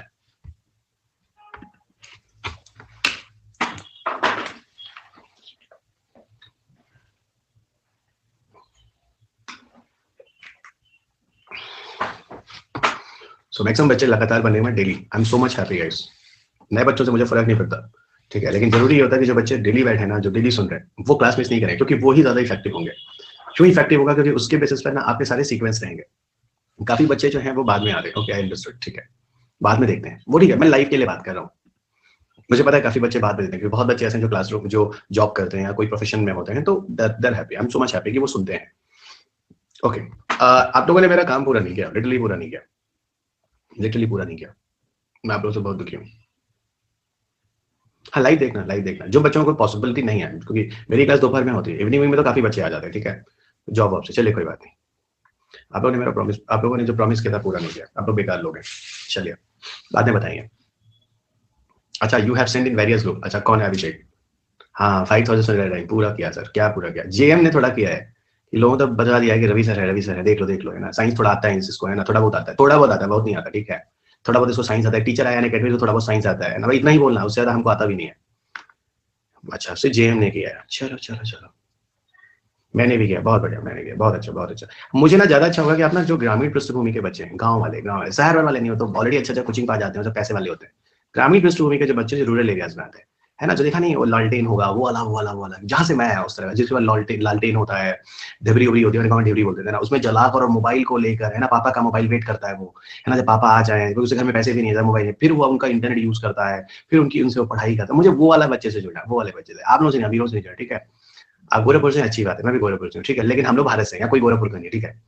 अच्छा, तो मैं भी बता रहा था, आप में से जो वो वाले बच्चे ना, उनको जोड़ो यार, उनको जोड़ो यार, उनको जोड़ो, उनको जोड़ो, उस बच्चे को आईएएस बनाने में मुझे थोड़ा गर्व होगा, है ना, क्या होगा, गर्व होगा, प्राउड फील होगा। तुम तो अमीर लोग हो, तुम लोग की बात नहीं है, चलो। अच्छा, गांव में भी लालटेन खत्म हो गया, मैं भूल गया था, सॉरी, हाँ बहुत अच्छा, ठीक है, उनको जोड़ो, ठीक है, तब उनसे उन बच्चों को जोड़ो, फिर मेरे से बात करते हैं कितने। चले, बहुत अच्छा, तो तुम लोग प्रॉमिस पूरा करो, है ना, मेरे को 50,000 बच्चे वो वाले चाहिए, गांव वाले, शहर वाले तो बड़े होशियार होते हैं, मोस्ट एवरी अभी तक आएंगे। अच्छा, बहुत बढ़िया, बहुत बढ़िया, गांव जाएंगे ढूंढे। अच्छा चलो, हो गई बात, चलो जियोथर्मल एनर्जी से बात करते हैं। अच्छा एक बात बताओ, पहले फिर इसकी भूमिका बनाते हैं, नहीं विंड एनर्जी की भूमिका बनाए थे हम लोग, है ना, वो विंड एनर्जी भूमिका बनाए थे ना, उसी तरह पहले हम लोग भूमिका बनाते हैं जियोथर्मल एनर्जी की।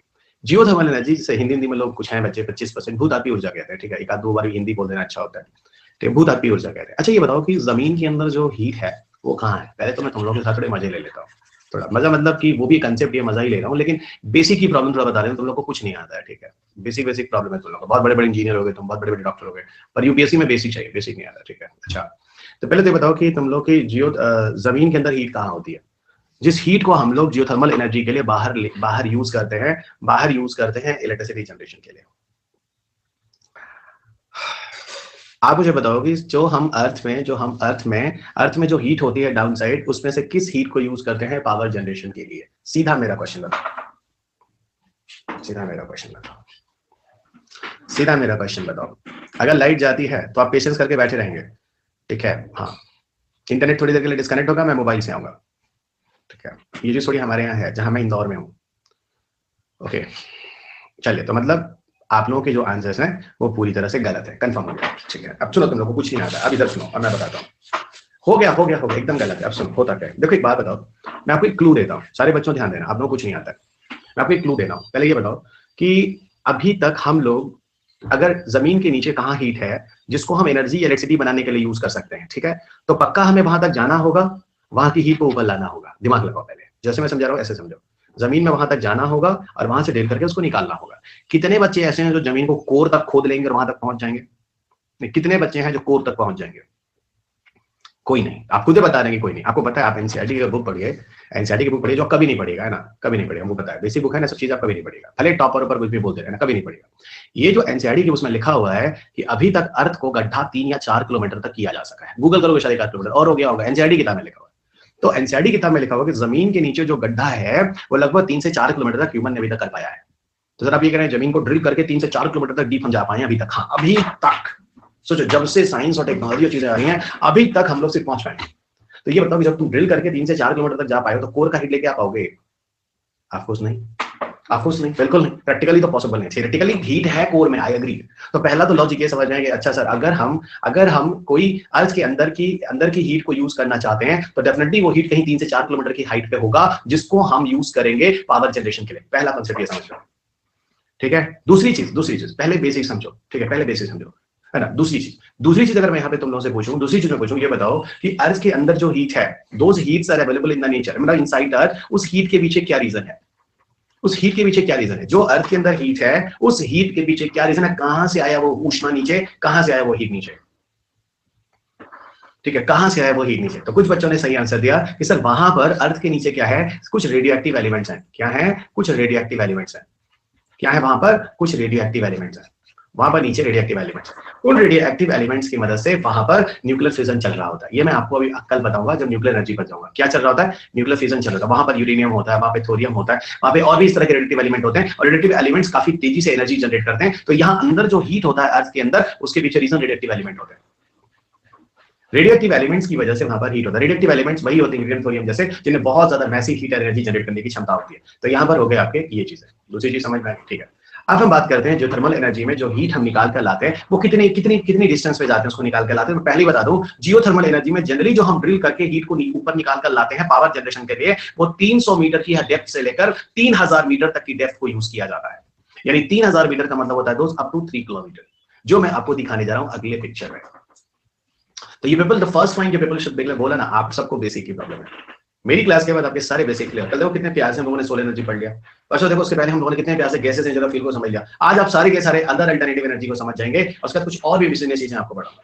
तो जियोथर्मल एनर्जी आपने क्या देखा, अगर आपको जमीन के नीचे से हीट को लेकर आना है, जमीन के नीचे से जाकर और हीट को लेकर आना है, तो 300 मीटर से 3000 मीटर तक की हीट को आप यूज करेंगे। The reason you people know very well, क्योंकि यहीं तक ड्रिल पॉसिबल हो पाया है, ठीक है। अब देखिए मैं आपको आगे लिए चलता हूं। देखो ये फिगर है, इस फिगर में आप समझ सकते हैं मैं जो आपको कहना चाह रहा था है 300 मीटर से लेके 3000 मीटर तक की डिस्टेंस, यानी 3 किलोमीटर तक की डिस्टेंस 0.3 किलोमीटर से लेकर इस गैप में ही हम लोग हीट अवेलेबल है। और ये देखिए इसी ये 3000 हो गया तो उससे ऊपर का हो गया, इसी डिस्टेंस के बीच में जो हीट है उसको ड्रिल करके लाते हैं। इवन 80 किलोमीटर के बाद तो हीट बड़ा कॉमन है, अर्थ के नीचे होता है, लेकिन उसको आज तक कोई निकाल कर नहीं ले पाया है। तो पहली बात, अगर आप जियोथर्मल एनर्जी यूज करना चाहते हैं तो आपके पास ये हाइट है जिस हाइट की हीट को आप बाहर लेकर आएंगे। क्लियर हो गया? हर बच्चों को क्लियर हो गया? ठीक है। वॉल्केनो को निकल रहा होगा तो वॉल्केनो का कोई जाकर उसके ऊपर बैठ कर वहां से हीट यूज कर पाएगा? कोई नहीं कर पाएगा, वहां तो भागोगे तुम की जान न चला जाए। इधर अब सुनो, सीधी बात हो गई कि अर्थ के अंदर जो हीट है वो एक तरह का रिन्यूएबल एनर्जी और पूरी तरह से क्लीन और सस्टेनेबल है।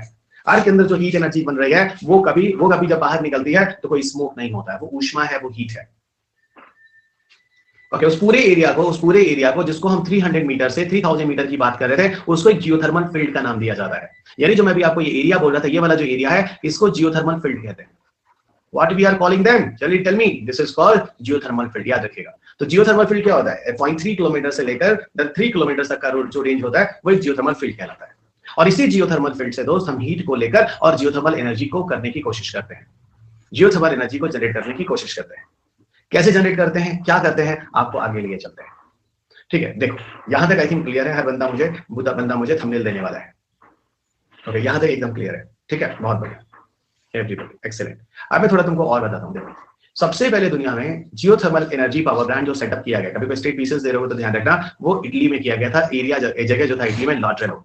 सो दुनिया में पहला जियोथर्मल प्लांट 1911 में लॉरेलो इटली में बनाया जा रहा है।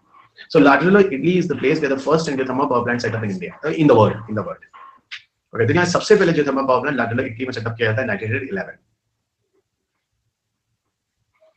ठीक है, ये सब थोड़ा सा ध्यान रखना। कभी कोई स्टेट भी देते हो तो इस क्वेश्चंस आ सकते हैं। यूपीएससी में फिलहाल इस तरह के फैक्चुअल डेटा नहीं आते, लेकिन हो सकता है 4 स्टेटमेंट कहीं लिख दें तो फिर भी आप स्टिल भी रिमेंबर, ये वैसे भी इंपॉर्टेंट है। That's why I brought it. अब देखो, ये वाला भी होगा, जियोथर्मल फील्ड भी हो गया। और आगे बढ़ते हैं।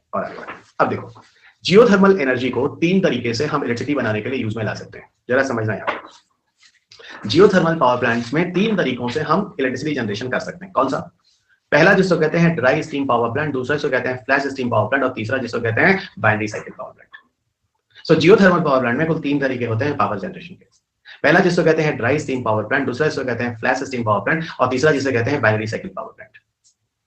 ओके, सो dry steam power plant, flash steam power plant और बाइनरी साइकिल पावर प्लांट। अब देखो, ड्राई स्टीम पावर प्लांट आपको प्रोनाउंसिएट करना पड़ेगा अपने अंदर ही 3 बार, क्योंकि ये नाम आप पहली बार सुन रहे हैं इस तरह की चीजें। तो जियोथर्मल पावर प्लांट्स में कितनी तरह के पावर जनरेशन होते हैं? 3 तरीके से होते हैं। पहला dry steam power plant, flash steam power plant और बाइनरी साइकिल पावर प्लांट। इन तीनों ही ऐसी टेक्नोलॉजीज हैं जिनकी मदद से इलेक्ट्रिसिटी जनरेशन होता है। ड्राई स्टीम पावर प्लांट जो होता है, it is very common, it is very very common. Dry steam power plant जो होता है बहुत ही कॉमन होता है। सो dry steam power plant is very common power plant for the power generation. Flash steam power plant क्या होता है? Generally flash steam power plant वहां पर सेटअप होता है जहां जमीन के नीचे, जहां पर एटलीस्ट 350 फ़ारेनहाइट टेंपरेचर मिल जाए। बाइनरी साइकिल पावर प्लांट वहां पर सेटअप होता है जहां जमीन के नीचे एटलीस्ट 100 फ़ारेनहाइट टेंपरेचर मिल जाए। तो यहाँ कंडीशन ये है, यहाँ जमीन में नीचे जाइए और 350 फ़ारेनहाइट का हीट मिल जाए तो वहां के लिए फ्लैश स्टीम पावर प्लांट है। जहां जमीन के नीचे जाइए 100 फ़ारेनहाइट टेंपरेचर मिल जाए, वहां के लिए बाइनरी साइकिल पावर प्लांट है। ये फैक्चुअल डेटा है, ये एक्सपेरिमेंटल चीजें हैं जो साइंटिस्ट ने एक्सपेरिमेंट करके बताई हैं कि अगर आप किसी जगह पे फ्लैश स्टीम पावर प्लांट लगाएंगे तो फ्लैश स्टीम पावर प्लांट वहीं पर आप लगा पाएंगे जहां जमीन पर नीचे आपको 350 फ़ारेनहाइट टेंपरेचर मिल जाए। बार बार बोलो नहीं बात को, बाइनरी साइकिल पावर प्लांट वहां लगाएंगे जहां जमीन में नीचे एटलीस्ट अप्रॉक्स 100 फ़ारेनहाइट टेंपरेचर मिल जाए। ओके, और ड्राई स्टीम पावर प्लांट है बोल रहा हूं सबसे कॉमन पावर प्लांट है। देखो एक बात बताऊं, फिलहाल इस पीपीटी में मैंने ये भी बताया है, ये भी बताया है और ये भी बताया है, लेकिन मैं आपको बोलूंगा इन दोनों पे मत जाइए, इन दोनों पे मत जाइए। आप सिर्फ ड्राई स्टीम पावर प्लांट देखिए, कैसे ड्राई स्टीम पावर प्लांट हम यूज करते हैं पावर जनरेशन के लिए। ओके, मैंने अभी बोला कि ये पीडीएफ जब यहाँ पे अपलोड है तो आप यहाँ पर तो नोट करने की जरूरत ही नहीं है। ओके, यहाँ आप सुनते रहिए और कीवर्ड्स लिखते रहिए। अभी मैंने इसीलिए आपसे पूछा था कि जो मैं पीडीएफ आपको दिखा रहा हूँ, it is uploaded here, you people can see here and not. People has given me response, yes sir, मैं देख सकता हूँ सर पीडीएफ को, और पीडीएफ क्लास के बाद यहाँ पे अपलोडेड है सर, हम उसको भी वॉच कर सकते हैं सर, जब भी दोबारा देखेंगे सर। तो कीवर्ड ही तो है जो लिखा हुआ dry steam power plant, flash steam power plant, ये कीवर्ड ही तो है। इससे ज्यादा क्या कीवर्ड है? इससे ज्यादा छोटा कोई कीवर्ड हो सकता है? ठीक है, तो मैं वही बोल रहा हूँ कि यहाँ पर ये कीवर्ड ही तो लिखा है, कह रहा हूँ लिखते रहो।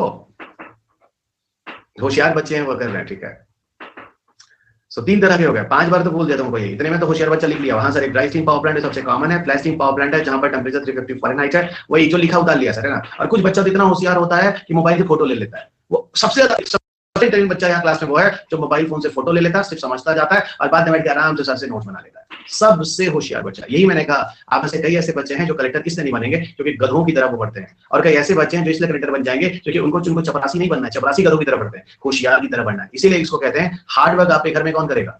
आपके ऑफिस में कौन करे? आपका पीयून, आपका चपरासी। स्मार्ट वर्क कौन करे? ऑफिस में चेयर पे बैठ के एसी के अंदर आप करेंगे। तो ये डिफरेंस आप अभी से अपने अंदर डाल दीजिए। ठीक है, जहां आपको लगता है कि छूट रहा है, सर आगे बढ़ रहे हैं, तो जानते हो क्या बताया? हम क्लास में बच्चों को बोलते हैं आज हर किसी के पास डिजिटल जमाना है, सबके पास स्मार्टफोन है, फोटो ले लो यार, आगे बढ़ो, जगह छोड़ दो, बातें बना लेना उसको।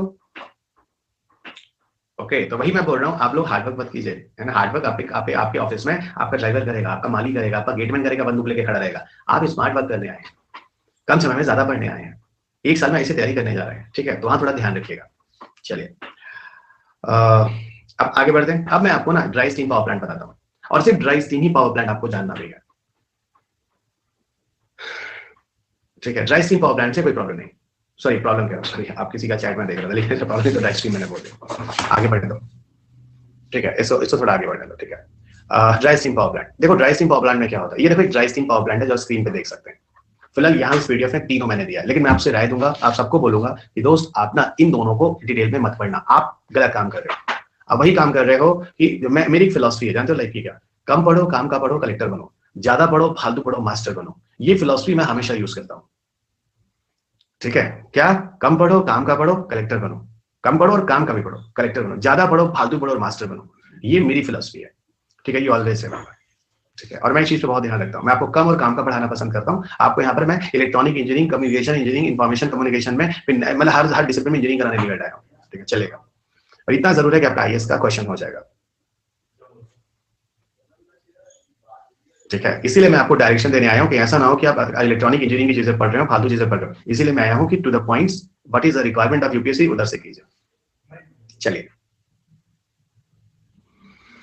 ओके, अब देखो यहाँ पर ना जो पिक्चर आपको दिख रहा है, थोड़ा ध्यान देना। इस पिक्चर में थोड़ा सा साइज कम है, बट स्टिल मैं शायद इसको मैग्नीफाई कर सकता हूँ, ठीक है, मैग्नीफाई कर सकता हूँ। ओके, जो मैग्नीफाई मैंने किया है इस पिक्चर में, जरा देखना है ना, 1 मिनट है ना। इस मैग्नीफाई में के पीछे जाने के पहले ये क्या हो गया, एग्जिट जाएगा। अच्छा देखो, स्टेप 1 है, ये स्टेप 2 है, ये स्टेप 3 है और ये स्टेप 4 है। इन 4 स्टेप से होकर पूरा पावर जनरेशन होता है। पहली स्टेप में क्या हो रहा है, ये देखो नीचे आपको स्टीम दिख रहा है, थोड़ा सा मैग्नीफाई करता हूँ शायद ये आ जाए, ठीक है। पहले पिक्चर ये देखो, नीचे स्टीम है, नेचुरल हीट है, नेचुरल स्टीम है जो अर्थ के नीचे होती है। ये हमने उसको ड्रिल करके उस स्टीम को बाहर निकाला, ड्रिल करके उस स्टीम को बाहर निकाला। कैसे निकाला वो फालतू उसमें मत जाइए, ड्रिल किया जमीन को, वही जहां तक हम ड्रिल कर सकते हैं 3 किलोमीटर मैक्सिमम, उस हीट को बाहर निकाला। उस हीट को बाहर निकालने के बाद हम इस जगह पर ले आए जो जियोथर्मल पावर प्लांट जमीन पर बना हुआ है। अब उस जियोथर्मल पावर प्लांट में जो स्टीम आपने जमीन से निकाला, वो स्टीम ये जियोथर्मल पावर प्लांट पे जब आएगा तो स्टीम का क्या होगा, स्टीम का एक प्रेशर होगा। इस स्टीम का जो आपने बाहर निकाला, स्टीम का एक प्रेशर होगा, और यहाँ पर हमने एक टरबाइन लगाया है। यहाँ पे क्या, एक टरबाइन लगा हुआ है, यहाँ पर देखो एक टरबाइन लगा हुआ है। जैसे स्टीम ऊपर आया, इस जियोथर्मल पावर प्लांट के अंदर एक टरबाइन लगा। इस फोटो को यहाँ पर मैग्नीफाई करके समझाने की कोशिश की गई है। जैसे ही टरबाइन पर स्टीम का प्रेशर होगा, टरबाइन घूम जाएगा, और जैसे ही टरबाइन घूम जाएगा, सबको पता है सर मैकेनिकल एनर्जी बनने लगी। सर मैकेनिकल एनर्जी भी है, पीछे क्या हम जोड़ दे, जनरेटर या डायनामो जोड़ दो। डायनामो जनरेटर क्या करेगा, इलेक्ट्रिकल एनर्जी में कन्वर्ट करेगा। ये देखो पूरी इलेक्ट्रिसिटी वायर आपको दिख रही है पीछे, वो पावर ले जाके सेव कर लेगी, ठीक है, सेव कर लेगी। अब इसका क्या होगा, जो इधर स्टीम आया, अब ये स्टीम जो होगा वो आगे बढ़ेगा, स्टीम जो होगा वो आगे बढ़ेगा, क्योंकि स्टीम आगे बढ़ गया और इधर से और स्टीम निकल रहा है, वो आगे इसको मूव करके फिर स्टीम आगे बढ़ गया। जब स्टीम आगे बढ़ेगा तो क्या होगा, देखो जब स्टीम आगे बढ़ेगा तो क्या होगा, ये स्टीम जब आगे बढ़ा अब यहां पर आएगा, ये स्टीम आगे बढ़ के पहुंचेगा एक कंटेनर के पास, जिस कंटेनर का नाम है कंडेंसर। कंडेंसर क्या करता है, स्टीम को कंडेंस कर देता है, और स्टीम जब कंडेंस हो जाता है, देखो कंडेंसेट होने के बाद स्टीम, अगर ये बताओ स्टीम कंडेंस हो गया तो स्टीम क्या बन जाएगा, आप मुझे बताइए। स्टीम कंडेंस हो जाएगा तो क्या बनेगा, लिक्विड। हर बच्चे सही है, एकदम सही है, वाटर। और वाटर जो होता है वो हल्का होता है कि भारी होता है, हैवी या लाइट होता है, हैवी होता है। तो वही वाटर यहां से जाकर नीचे जमीन में चला जाएगा। देखो यहां से फिर लेकर वाटर जो होता है नीचे जमीन में चला जाता है। तो इधर से स्टीम ऊपर आया, इधर से देखो, इधर से स्टीम ऊपर आया, टरबाइन का प्रेशर वेशर हुआ, ये प्रोसेस हुआ, ये प्रोसेस हुआ, कंडेंसेट होकर जब वो लिक्विड बना तो लिक्विड बन के फिर वो नीचे चला गया। तो आपको क्या दिख रहा है, एक तरफ से स्टीम ऊपर हो रहा है, इलेक्ट्रिसिटी जनरेशन करके जो लिक्विड बना नीचे चला गया। तो एक साइकिल यहाँ पे आपको चलते हुए दिख रही है। क्या दिख रहा है, एक साइकिल यहाँ पर चलते हुए दिख रही है। और इसी साइकिल की वजह से, इसी साइकिल की वजह से आपको क्या है, ये देखो यहाँ पर अंत में क्या, आपका पावर जनरेशन कंटिन्यू है। मैंने आपको बहुत ही सिंपल तरीके से, जैसे मैंने विंड एनर्जी समझाई थी, हर बच्चे का मुझे थंबनेल चाहिए, ठीक है, हर बच्चे का वो प्रोसेस एक बार कोयले वाला बना लो। मैंने आपको समझा दिया, एक बार कोयले वाला बना लो, है एक बार कोयले वाला कंसेप्ट मैंने आपको समझा दिया था, टरबाइन, स्टीम, प्रेशर, उसी को हर जगह कर देता हूं। बस सोर्स ऑफ हीट अलग अलग जगह अलग लेते जाओ, ओके, अलग अलग जगह अलग अलग करते जाओ, ओके, उससे तो जरूरत नहीं है।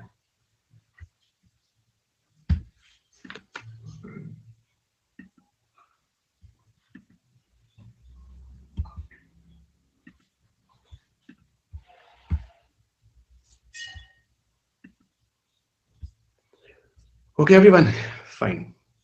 मुझे फिगर वगैरह दिखाने की जरूरत नहीं है, ठीक है। मैंने जो आपको बना लिया, बता दिया, that is very simple and just try to show you, that is enough, okay. अब ये कुछ बच्चे दिखाने की जरूरत कर रहे हैं कि सर ये देखो यहाँ पे प्रोडक्शन वेल से हमने निकाला, अब वो सही बता रहे हैं, ऐसा नहीं, बच्चा जिसने भी शेयर किया नीचे से प्रोडक्शन वेल से निकाला, वो स्टीम का प्रेशर आया, टरबाइन घूम गया सर, वो टरबाइन घूमने के बाद पीछे जनरेटर इलेक्ट्रिसिटी चला लिया, और यहाँ पर कंडेंसर इस फिगर में नहीं है, ठीक है, लेकिन एक्चुअल में ड्राई से कंडेंसर भी होता है। कंडेंसर क्या करेगा, उसको कंडेंस करके लिक्विड बना के नीचे कर देगा। बहुत प्यारा फिगर, इसमें एक पार्ट मिसिंग है, कंडेंसर। आई थिंक आप समझ रहे हो जो मैं दिखा रहा हूँ, जो मैं आपको स्क्रीन में दिखा रहा हूँ, दिखता है क्या ये फोटो जो मैं भी दिखा रहा हूँ? Can you see this? Yes sir, अच्छा ठीक है, यस सर, अच्छा ठीक है। तो फिर आप समझ गए इसमें क्या चीज नहीं है, आप अच्छी तरीके से समझ गए। क्या नहीं है, क्या नहीं है इसमें, क्या नहीं है? ग्रेट, आप समझ गए, ठीक है। देखो मुझे अच्छा लगा कि you people have interest in the subject, और वो मैं काफी सक्सेस हो रहा हूँ। आपको जो इंटरेस्ट दे दिया वो बड़ा अच्छा पार्ट है, और बहुत ही सिंपल तरीके से मैंने आपको साइंस अटैक कह लो या जियोथर्मल भी बोलो, मैंने आपको समझाया। चलिए, हाथ बात जोड़ने की जरूरत नहीं है, मेरा काम है, ठीक है। चलिए, मैं कोई आपके लिए बहुत एहसान नहीं कर रहा, ठीक है, मेरा प्रोफेशन है, मैं आपको पढ़ा रहा हूँ बस, और कुछ नहीं कर रहा, कोई एहसान नहीं कर रहा मैं किसी के ऊपर। आगे बढ़े दोस्त, आगे बढ़े, ओके ग्रेट, बहुत अच्छा। बच्चे इतने प्यारे प्यारे, तो सिलेक्शन क्यों नहीं था मुझे समझ में नहीं आता। ये सब छोड़ दीजिएगा, स्किप कर देगा, दो अलग टाइप्स के, ठीक है, ठीक है। यहाँ पे कुछ चीजें और बात करते हैं। देखो, इंडिया में एक्चुअल में जियोथर्मल एनर्जी का पोटेंशियल कितना है, ये सब हमको जानना होता है। तो जो भारत सरकार की तरफ से जो रिपोर्ट आया वो ये आया है कि 10,000 मेगावाट, तो फिलहाल तो बहुत कम है, यानी 10 गीगावाट। हाँ, तो बहुत कम है। मैं कौन सा बोल रहा हूँ, India have a good potential of geothermal energy, बहुत कम है, बहुत ही कम है।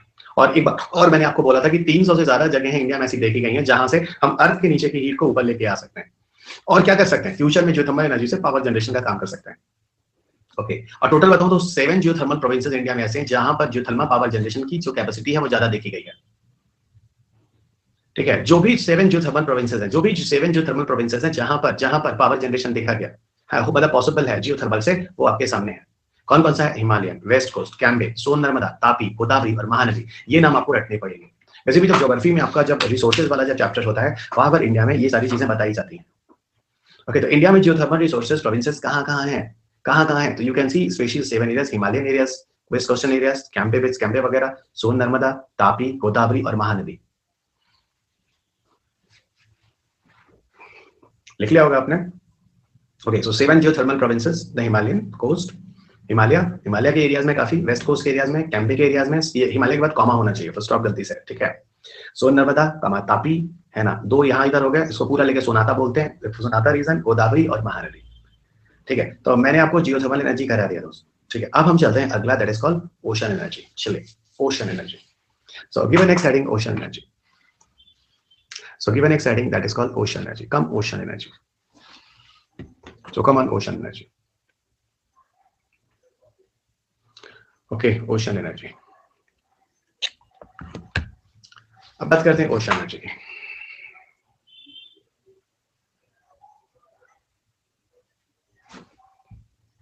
देखो, पहले तो ये बताओ कि ओशन एनर्जी में आप मुझे पिछले टर्न पे कई बार बोल रहे थे टाइडल एनर्जी बोल रहे थे ना।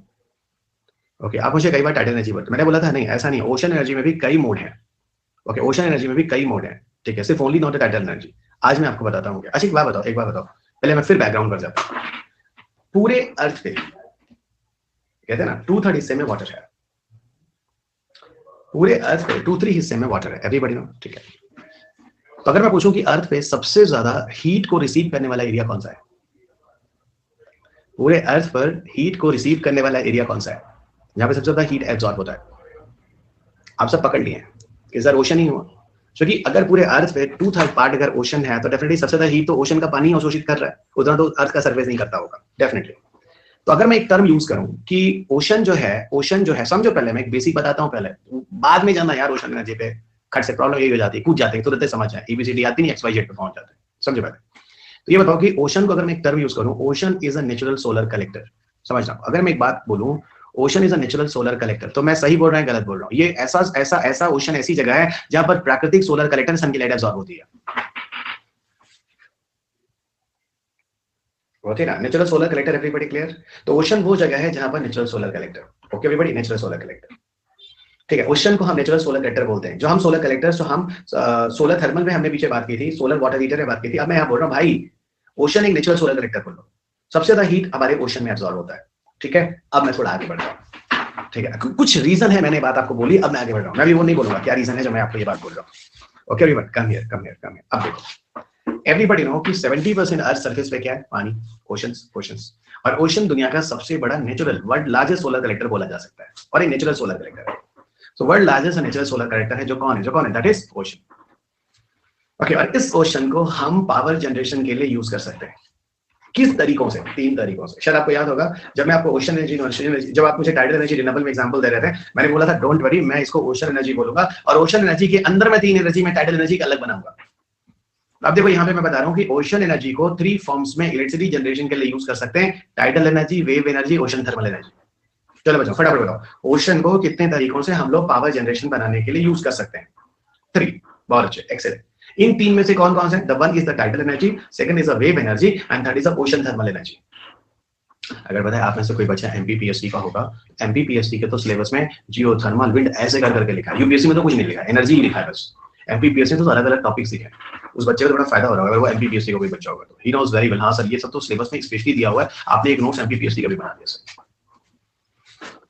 ओके, सो मैं ये बोल रहा हूँ कि एक्चुअल में जो ओशन से एनर्जी बनाते हैं वो 3 तरह से एनर्जी बनाते हैं। टाइडल एनर्जी होती है, वेव एनर्जी होती है और ओशन थर्मल एनर्जी होती है। ओके, अब थोड़ा और आगे बढ़ते हैं। टाइडल एनर्जी से कैसे पावर जनरेशन करते हैं आपने लिख लिया होगा, लिखने वाले बच्चों, ठीक है। वेव एनर्जी से कैसे करते हैं और ओशन थर्मल से कैसे करते हैं। ओके चलिए आगे बढ़े दोस्त, क्योंकि टाइडल एनर्जी में मैं आपको एक फिगर दिखा रहा हूँ। ओके, टाइडल एनर्जी में मैं आपको एक फिगर दिखा रहा हूँ। ओके, टाइडल एनर्जी में आपको एक फिगर दिखा रहा हूँ।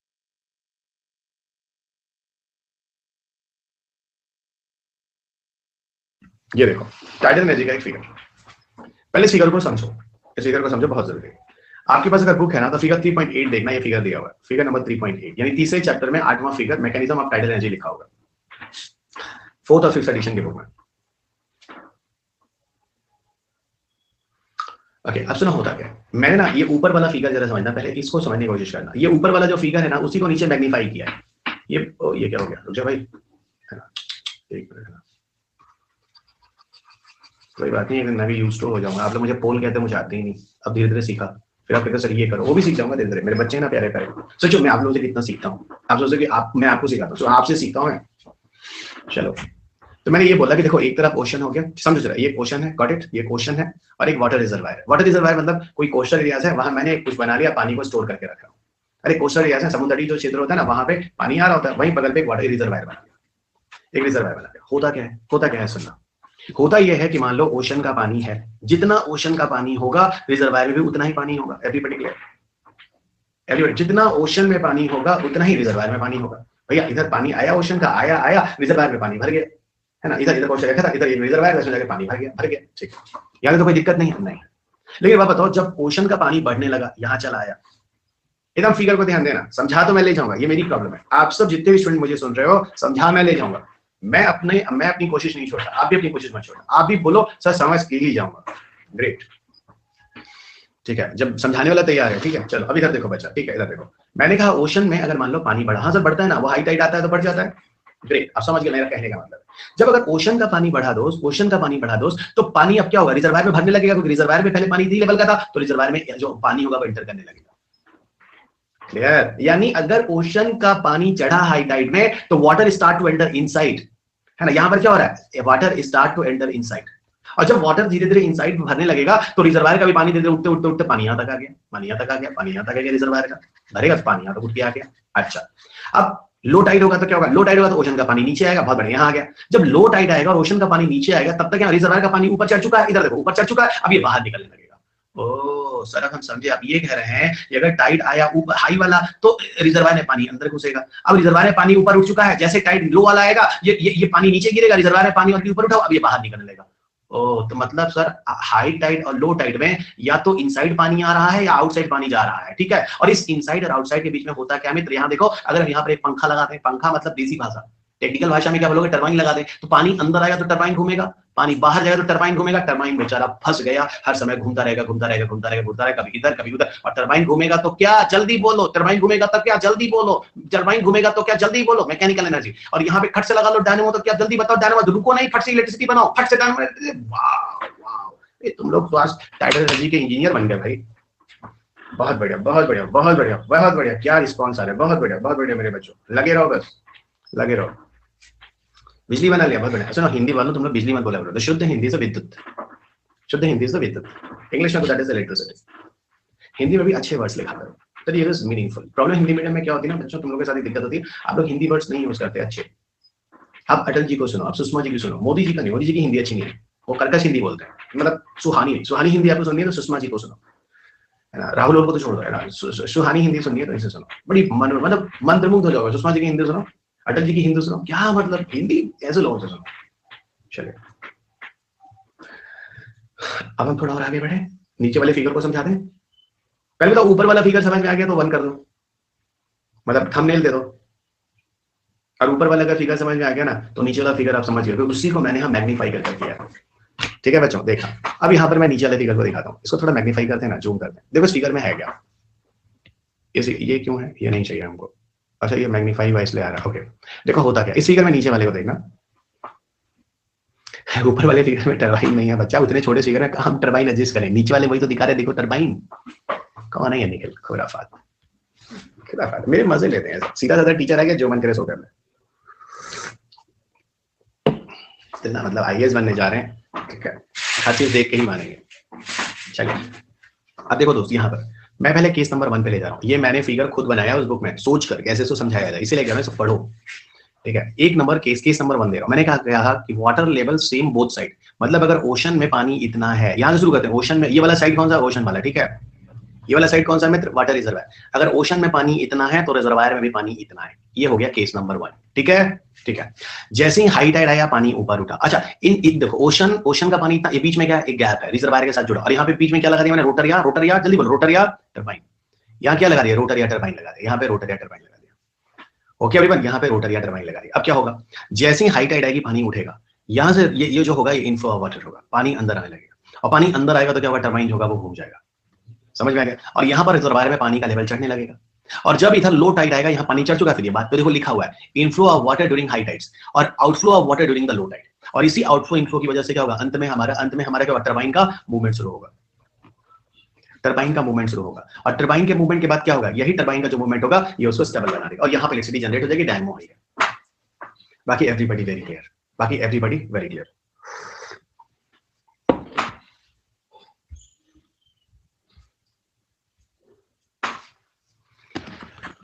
Okay, everybody clear?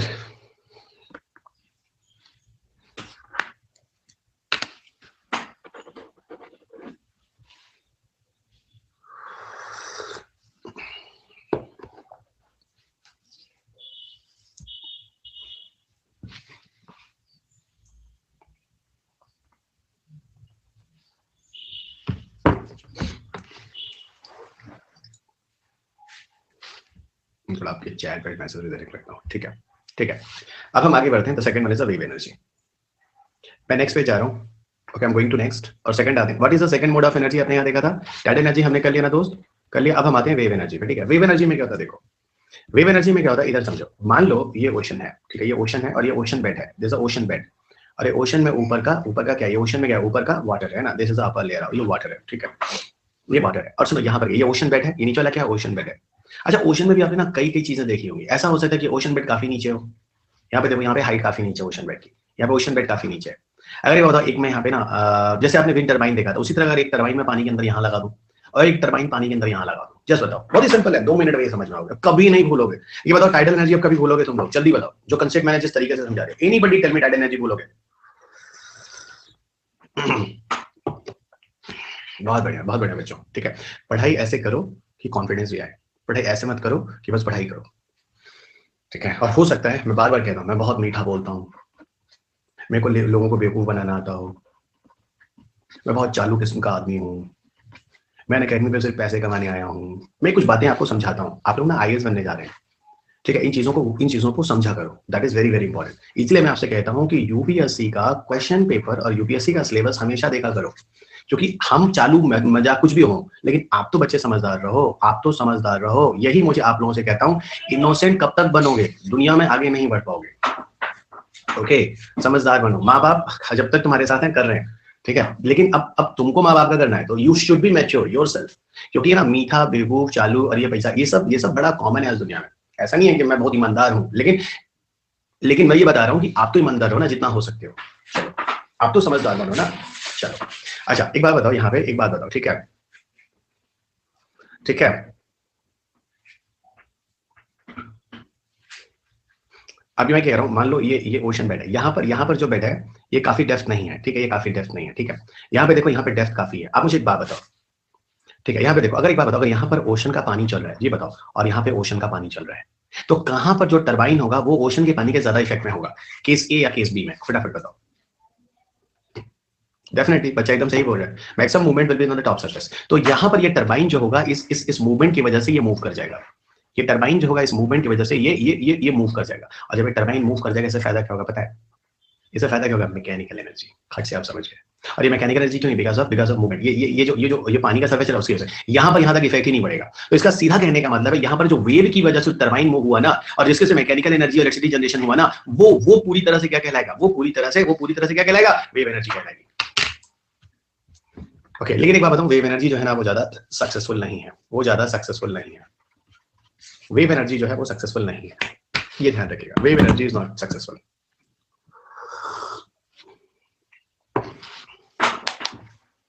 क्यों? क्योंकि वेव एनर्जी में इतना पोटेंशियल नहीं है। लेकिन ये भी एक मोड ऑफ यूज है ओशन एनर्जी को पावर जनरेशन करने के लिए। I know very well how the other forces are also acting. I'm just telling you, wave energy is not useful. एक सुपरफिशियल टाइप से मैंने बता दिया, क्योंकि ओशन एनर्जी को इलेक्ट्रिसिटी जनरेशन के लिए कौन कौन से तरीके उतना याद रखिएगा, इससे आपका काम हो जाएगा। थर्ड वन जो कि सबसे इंटरेस्टिंग है, जो सबसे ज्यादा इंटरेस्टिंग है, ठीक है, और बहुत ही डायनेमिक है। लिटरली आपको लगेगा कि ये थर्ड वाला जो ओशन थर्मल मोड हमने बात किया था, देखो थर्ड वाला मोड मैंने क्या कहते हैं यहाँ पे, टाइडल हो गया दोस्त, वेव एनर्जी हो गया। अब now will discuss about the ocean thermal. Ocean thermal वाला मोड बड़ा इंटरेस्टिंग है। क्या होता है ओशन थर्मल? सुनना, ओशन थर्मल में क्या होता है, you come here. Ocean thermal energy क्या होती है सुनो, ये फिगर 3.9 आप देखोगे, आपकी बुक में दिया हुआ है ओशन थर्मल एनर्जी। पहले मैं आपको एक चीज बताता हूँ जो कि बहुत जरूरी है। ये फिगर अभी आपको बहुत कॉम्प्लेक्सिटी लग रहा है ना, अभी will become a cup of T. Cup of T का मतलब होता है इजी हो जाएगा, ठीक है। हिंदी मत बोलना चाय का प्याला। चाय का प्याला is a word, it's a मुहावरा।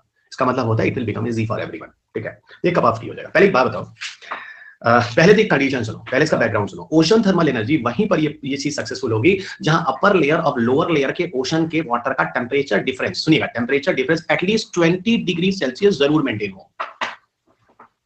तो कंडीशन क्या है?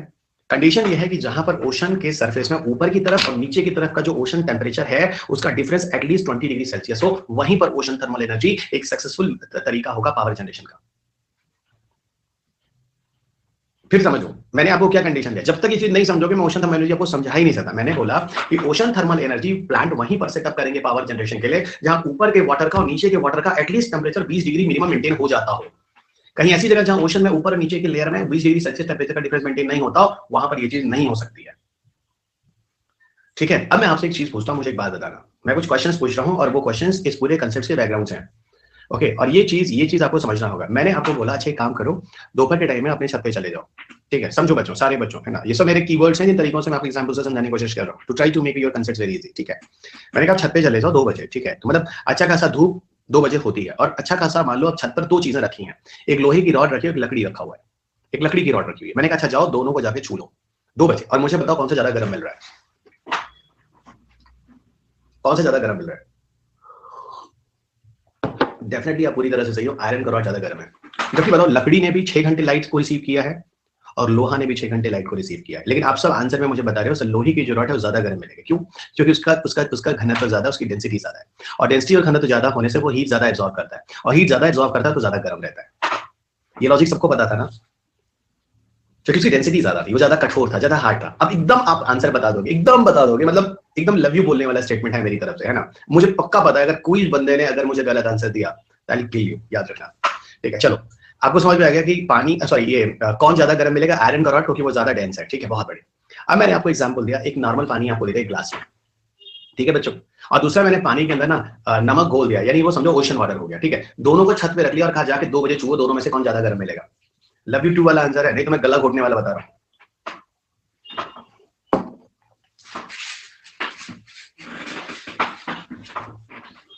पता है तुम लोग मेरी जान ले लोगे ना, इतना बढ़िया आंसर दोगे तो जान ही ले लोगे मेरी। ओह माय गॉड, 100% बच्चों ने आंसर दिया, 100% बच्चों ने आंसर दिया है सर, बिल्कुल सॉल्ट वाटर होगा, क्योंकि जैसे आपने क्लू दिया ना उससे हम खट से समझ गए कि सॉल्ट वाटर में भी नमक घुला हुआ, उसकी डेंसिटी ज्यादा है। बहुत बढ़िया बच्चों, बहुत बढ़िया, लव यू टू बोल रहा हूँ यार, मैं तो गला घोटता मैं लिटरली बता रहा हूं, छप्पर से फेंक देता मैं। अब सुनो, हो गया हंसी मजाक इधर आना थोड़ा। ये देखो दोस्त, ये हॉट वाटर है, समुद्र का है, हॉट वाटर है। एवरीबॉडी फोकस प्लीज, है ना, काइंडली सी दिस पिक्चर। ये हॉट वाटर है समुद्र का, ऊपर देखो ये क्या है, सनलाइट है ना, सनलाइट इस पर आ रही है। तो जब सनलाइट आती है तो ऊपर का पानी ज्यादा गर्म होगा कि नहीं होगा? डेफिनेटली हॉट हो जाएगा, हॉट हो जाएगा। क्यों? क्योंकि इसमें सैलिनिटी है। और नीचे की तरफ क्या है, नीचे की तरफ सनलाइट जा ही नहीं रही है, तो जब जा ही नहीं रही है तो नीचे का पानी ऑलरेडी क्या होगा, ठंडा होगा। तो ऊपर का पानी जब सन की लाइट आएगा तो ऑलरेडी गर्म ज्यादा हो चुका होगा क्योंकि उसमें सॉल्ट है, और नीचे का पानी पर सनलाइट ही नहीं पहुंच रहा, गर्म कैसे होगा। तो आपको ऊपर का मान लो यहाँ टेम्परेचर पहुंच गया है 43 डिग्री सेल्सियस और नीचे का समझो है 20 डिग्री सेल्सियस। तो 43 और 20 का मतलब एटलीस्ट 23 का गैप मेंटेन हो गया कि नहीं हो गया। ऐसी जगह पर आप ओशन थर्मल एनर्जी प्लांट लगाइए, इलेक्ट्रिसिटी जनरेट कीजिए। मिनिमम 20 चाहिए, मिनिमम 20 चाहिए। और मैंने इसलिए आपको देखो, आप बुक जब पढ़ोगे हिंदी इंग्लिश दोनों में, आपको जिन बच्चों के पास हिंदी बुक है देखो सेम फिगर सेम चीजें शुद्ध हिंदी में लिखी हुई है। कितने बच्चों के पास हिंदी वाली बुक है, जरा लिखो बताओ तो। और आप बताओ कि इंग्लिश और हिंदी में 100% कंटेंट सेम है, 100%, 99 100% सेम है। देखो दीपक तुम्हारे पास 100% कंटेंट सेम है, 100%। जल्दी आपको बताओ ना कि हिंदी और इंग्लिश दोनों में लोग अलग अलग कंटेंट लिखते हैं। ठीक है, अब सुनो, मैंने ये बोला कि ऊपर का टेम्परेचर ज्यादा है, नीचे का टेम्परेचर कम है। और ऐसा क्यों हुआ, क्योंकि ऊपर सॉल्ट वाटर जो है हीट रिसीव कर रहा है, सन की लाइट नीचे तली पे तो नीचे जाएगी नहीं, तो ऑटोमेटिक टेम्परेचर डिफरेंस 20 डिग्री का आ जाता है दिन के समय। ऑटोमेटिक 20 डिग्री सेल्सियस का टेम्परेचर डिफरेंस आ जाता है। ठीक है, अब सुनो क्या होगा। ऊपर वाले एरिया को अब समझो, अब इस चीज को समझना। ठीक है, यहाँ पर एक कंटेनर लगा हुआ है, ये देखो एक कंटेनर लगा हुआ है, जैसा कंटेनर है, ये कंटेनर लगा हुआ है। ठीक है, तो जूम करते हैं ना, नहीं जूम नहीं ठीक होगा, गड़बड़ हो जाएगा। ठीक है, नीचे करते हैं एग्जैक्ट। देखो यहाँ पे क्या होता है, जूम में क्या हम लोग थोड़ी साइज को छोटी भी कर सकते हैं क्या, ऐसा ऑप्शन नहीं है, थोड़ा छोटा नहीं हो सकता, इतना ही बड़ा होगा। अब देखो यहाँ पर एक कंटेनर बनाओ, ये कंटेनर है, ये कंटेनर है, ये कंटेनर, इस कंटेनर के अंदर मैंने लिक्विड अमोनिया डाल दिया है। क्या डाला है, लिक्विड अमोनिया। ठीक है, इसमें हमने लिक्विड अमोनिया डाल दिया। अब लिक्विड अमोनिया में, लिक्विड अमोनिया एक ऐसा केमिकल होता है जिसको हम केमिस्ट्री में कहते हैं वोलेटाइल लिक्विड। लिक्विड अमोनिया की एक प्रॉपर्टी होती है, हम कहते हैं वोलेटाइल लिक्विड। अब बात होती है सर वोलेटाइल लिक्विड क्या होता है, बिल्कुल वोलेटाइल लिक्विड की क्या प्रॉपर्टी है जो लिक्विड अमोनिया में होता है। Liquid ammonia is volatile liquid. इसमें क्या होता है, अगर लिक्विड अमोनिया को थोड़ा सा भी हीट मिल जाता है, लिक्विड अमोनिया खोलने लगता है। ऐसे ध्यान रखना, हिंदी भाषा में, शुद्ध भाषा में, इजी भाषा में, कि अगर उसको थोड़ा सा भी हीट मिल जाए वो खोलने लगता है। इसलिए कहते हैं liquid ammonia easily vaporise, liquid ammonia easily vaporise. थोड़ा सा भी हीट मिल जाता है, लिक्विड अमोनिया खोलने लगता है। So liquid ammonia easily vaporise. Clear बच्चों, लिक्विड अमोनिया इजिली वेपोराइज। अब क्या होगा, अब सुनो, यहां पर ऊपर क्या है, ओशन का वाटर का संपर्क आ रहा है। तो ओशन का वाटर का टेम्परेचर संपर्क आ रहा है 43-42 डिग्री, तो ऑलरेडी मेंटेन है। तो ये अच्छा खासा अंदर अगर लिक्विड अमोनिया है वो खोलने लगेगा और क्या हो जाएगा, वेपोराइज हो जाएगा। ये लिक्विड अमोनिया की प्रॉपर्टी होती है। और जब वेपोराइज हो जाएगा तो एक स्टीम होगा, जिस पाइप से देखो एक स्टीम का प्रेशर जा रहा है, और स्टीम का प्रेशर अमोनिया जो है वो अमोनिया वेपोराइज होगा। वेपोराइज अमोनिया आ रहा है, वेपोराइज अमोनिया के यहाँ पे प्रेशर के साथ इस टरबाइन को घुमा देगा। ये देखो टरबाइन है, टरबाइन घूम जाएगा, और टरबाइन देखो टरबाइन अंदर घूमने लगेगा। उस अमोनिया का जो प्रेशर होगा घुमाएगा, और जब घुमाएगा तो क्या हो जाएगा, मैकेनिकल एनर्जी। पीछे क्या लगा, डायनमो या जनरेटर, यहाँ क्या बन जाएगा, इलेक्ट्रिकल एनर्जी। मतलब गंद मच चुकी है, तुम अच्छी तरह समझ रहे हो। और यहाँ जब वेपोराइज अमोनिया होगा तो वेपोराइज अमोनिया इस ट्यूब से उसको घुमाने के बाद फिर आगे बढ़ेगा। और यही वेपोराइज अमोनिया जब नीचे टेम्परेचर कम है, देखो नीचे टेम्परेचर कम है, उसके संपर्क में आएगा तो वेपोराइज अमोनिया क्या बन जाएगा, वेपोराइज अमोनिया लिक्विड अमोनिया बन जाएगा। और यही लिक्विड अमोनिया क्या होगा, धीरे धीरे ऊपर उठ के जाके इस कंटेनर में फिर भर जाएगा।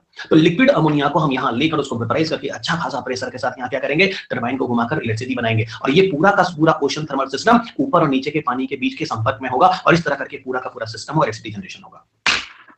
हमको सब लोग बताइए, एक नंबर दीजिए, एकदम थंबनेल 100 बजना चाहिए यहाँ पे सबको, एकदम है कि नहीं। मैंने बहुत बढ़िया से कोशिश की है समझाने की।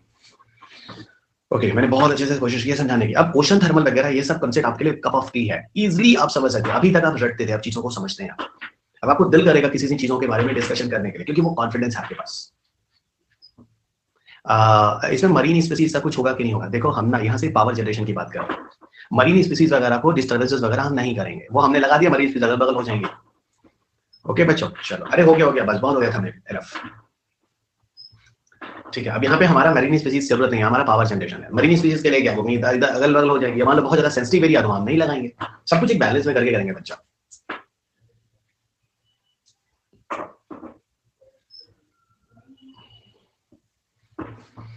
ओके चले, तो हम लोगों ने ओशन भी कर लिया, फाइन। अब देखो, अभी इसमें कुछ चीजें और जाननी है आपको, ये मत सोचना है खत्म हो गया। ठीक है, अभी इसमें कुछ चीजें और जाननी है, अभी कुछ फैक्चुअल डेटा भी लेके चले। तो should I go next? Okay good बच्चों, अब देखो ये ना कुछ फैक्चुअल डेटा है। इंडिया में टाइडल एनर्जी के पोटेंशियल पे बात हो रही है,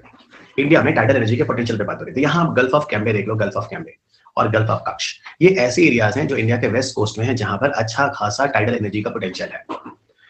ओके, जो जियोथर्मल के 7 प्रोविंसेस मैंने बताए थे, वैसे ही मैं आपसे पूछूंगा कि टाइडल एनर्जी का इंडिया पोटेंशियल कहां है, तो गल्फ ऑफ कैम्बे और गल्फ ऑफ कच्छ। अब वो लिखा हुआ, क्योंकि अप और राइज ऑफ वाटर कितना होता है, average rise average fall water का कितना होता है, ये आप देख सकते हैं। और it is a most attractive location in this area for power generation. ठीक है। इसके अलावा गंगा डेल्टा वगैरह के या सुंदरबन में जो है, ये भी ऐसे एरियाज है जहां पर टाइडल एनर्जी का स्कोप है। तो ये कुछ फैक्चुअल डेटास है, those people should know very well. जैसे आपने बोला नहीं सेल गैस, उन्होंने क्वेश्चन पूछ दिया, दो चार ऑप्शन दे दिए, तो वो सारी चीजें, उस तरह के क्वेश्चन आप ध्यान रखेंगे। ओके, उस तरह के क्वेश्चन आप याद रखेंगे।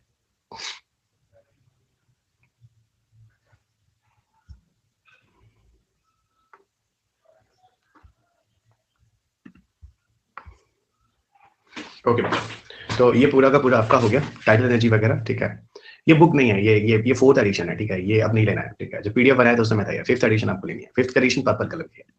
अच्छा, कुछ चीजें और हैं जो मैं आपको थोड़ा बताऊंगा, इसी पीपीटी में है, वो चीजें मैंने इसी में ली थी आपको समझाने के लिए। तो हम कमिंग देयर, कुछ फैक्चुअल डेटा है जो आपको समझाना है। ठीक है, हमने आज यहाँ से शुरू किया था। ये कुछ फैक्चुअल डेटा है, जिनमें एक फैक्चुअल डेटा आपका हाइड्रोजन सीएनजी है जो आपको जानना है। ठीक है, हाइड्रोजन सीएनजी देखो, हाइड्रोजन सीएनजी पे भी एक क्वेश्चन यूपीएससी ने पूछा है। अभी शायद किसी ने मुझसे क्वेश्चन पूछा भी था हाइड्रोजन, मैंने कहा था रुक जाओ, मैं इस बारे में आपको बताऊंगा। So we are discussing here about the hydrogen CNG. Hydrogen CNG में होता क्या है? कुछ नहीं, हाइड्रोजन और प्लस सीएनजी जोड़ दो, हाइड्रोजन सीएनजी हो जाता है। ये क्वेश्चन शायद 2019 के प्रीलिम्स में भी रहा है। ठीक है, आपको खुद समझ में आ रहा होगा कि मैं कितना होमवर्क करके बैठा हूं। क्वेश्चन पेपर्स तक एक क्वेश्चन अगर यूपीएससी कहीं देता हो भी मैं दिखाता हूं आपको और लगवाता हूं, क्योंकि आपको कॉन्फिडेंस लाना बहुत जरूरी है। और मैं नहीं चाहता कि आप कुछ भी पढ़े, प्रॉब्लम ये है कि आप कुछ भी पढ़ रहे हैं, और खासतौर से साइंस के मामले में तो बिल्कुल मैं यहाँ बोल सकता हूँ। ठीक है, तो अब हम बात करते हैं हाइड्रोजन सीएनजी। एक्चुअल में हाइड्रोजन सीएनजी है क्या? असल में 2018 में कुछ होता है। क्या होता है? दिल्ली गवर्नमेंट और आईओसीएल के बीच में एक डील होता है, टाई अप होता है। क्या होता है? एक टाई अप होता है। किसके बीच में होता है? दिल्ली गवर्नमेंट और आईओसीएल। आईओसीएल होता है इंडियन ऑयल कॉर्पोरेशन लिमिटेड के बीच में। और ये डील होती है कि 50 बसेस में, जो दिल्ली में सीएनजी बसेस हैं, उसमें हाइड्रोजन फ्यूल के साथ मिलाकर ट्रायल किया जाएगा। और जो 50 बसेस में ट्रायल किया जाएगा उसमें हाइड्रोजन की मात्रा को 18 to 20% रखा जाएगा, और सीएनजी यानी मीथेन की मात्रा को हम लोग उसमें तकरीबन 80 to 82% रखेंगे। और इस प्रपोर्शन में 1:5 के प्रपोर्शन में हम लोग मिलाकर, ठीक है, हम लोग सॉरी 1:4 के प्रपोर्शन में हम लोग मिलाकर क्या करेंगे, है ना, छोड़ो इसको, 20% 80% हम मिलाकर इसको क्या यूज करेंगे, हम मिलाकर इसको यूज करेंगे यहाँ पर बसेस के अंदर। ठीक है, तो 80 to 20% हाइड्रोजन और बाकी rest of the other will have CNG. और एक मिनट, इंजन वही रहेगा। अभी मैंने हाल ही में एक वीडियो बनाया है, आप देखोगे, फ्लेक्सिबल फ्यूल व्हीकल्स है ना। अभी ये वीडियो यूट्यूब पे शायद नहीं आया, वो आज शायद आ जाएगा। फ्लेक्सिबल फ्यूल व्हीकल्स, आप जानते हैं flexible fuels vehicles, flexible fuels, ये आ जाने वाला है। असल में क्या है कि आजकल भारत सरकार नहीं है, हाँ तो आ जाएगा, आ जाएगा। आपने सारे बच्चे मुझे वाईटी क्लासेस को देख रहे हैं ना, वाईटी वाला यूट्यूब वाले, हाँ वो करंट अफेयर्स, कितने बच्चे देख रहे हैं? थंबनेल लेना तो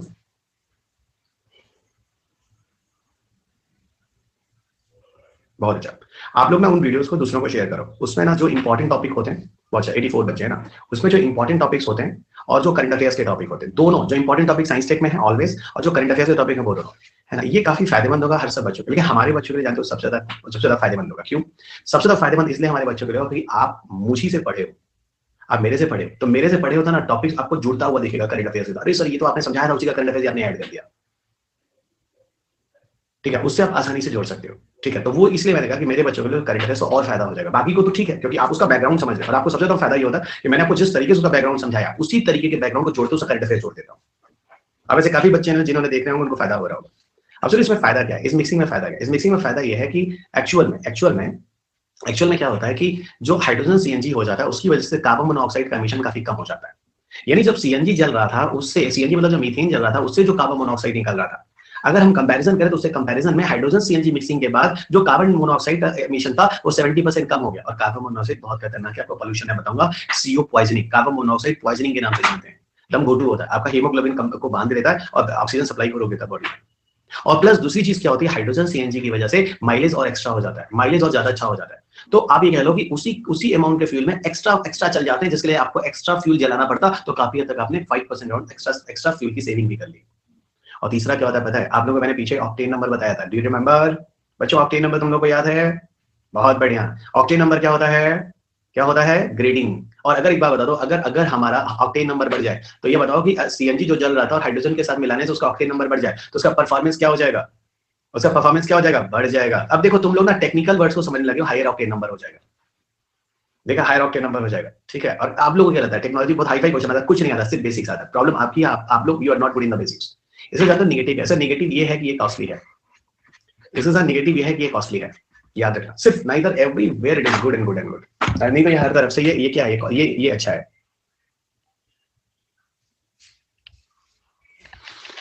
okay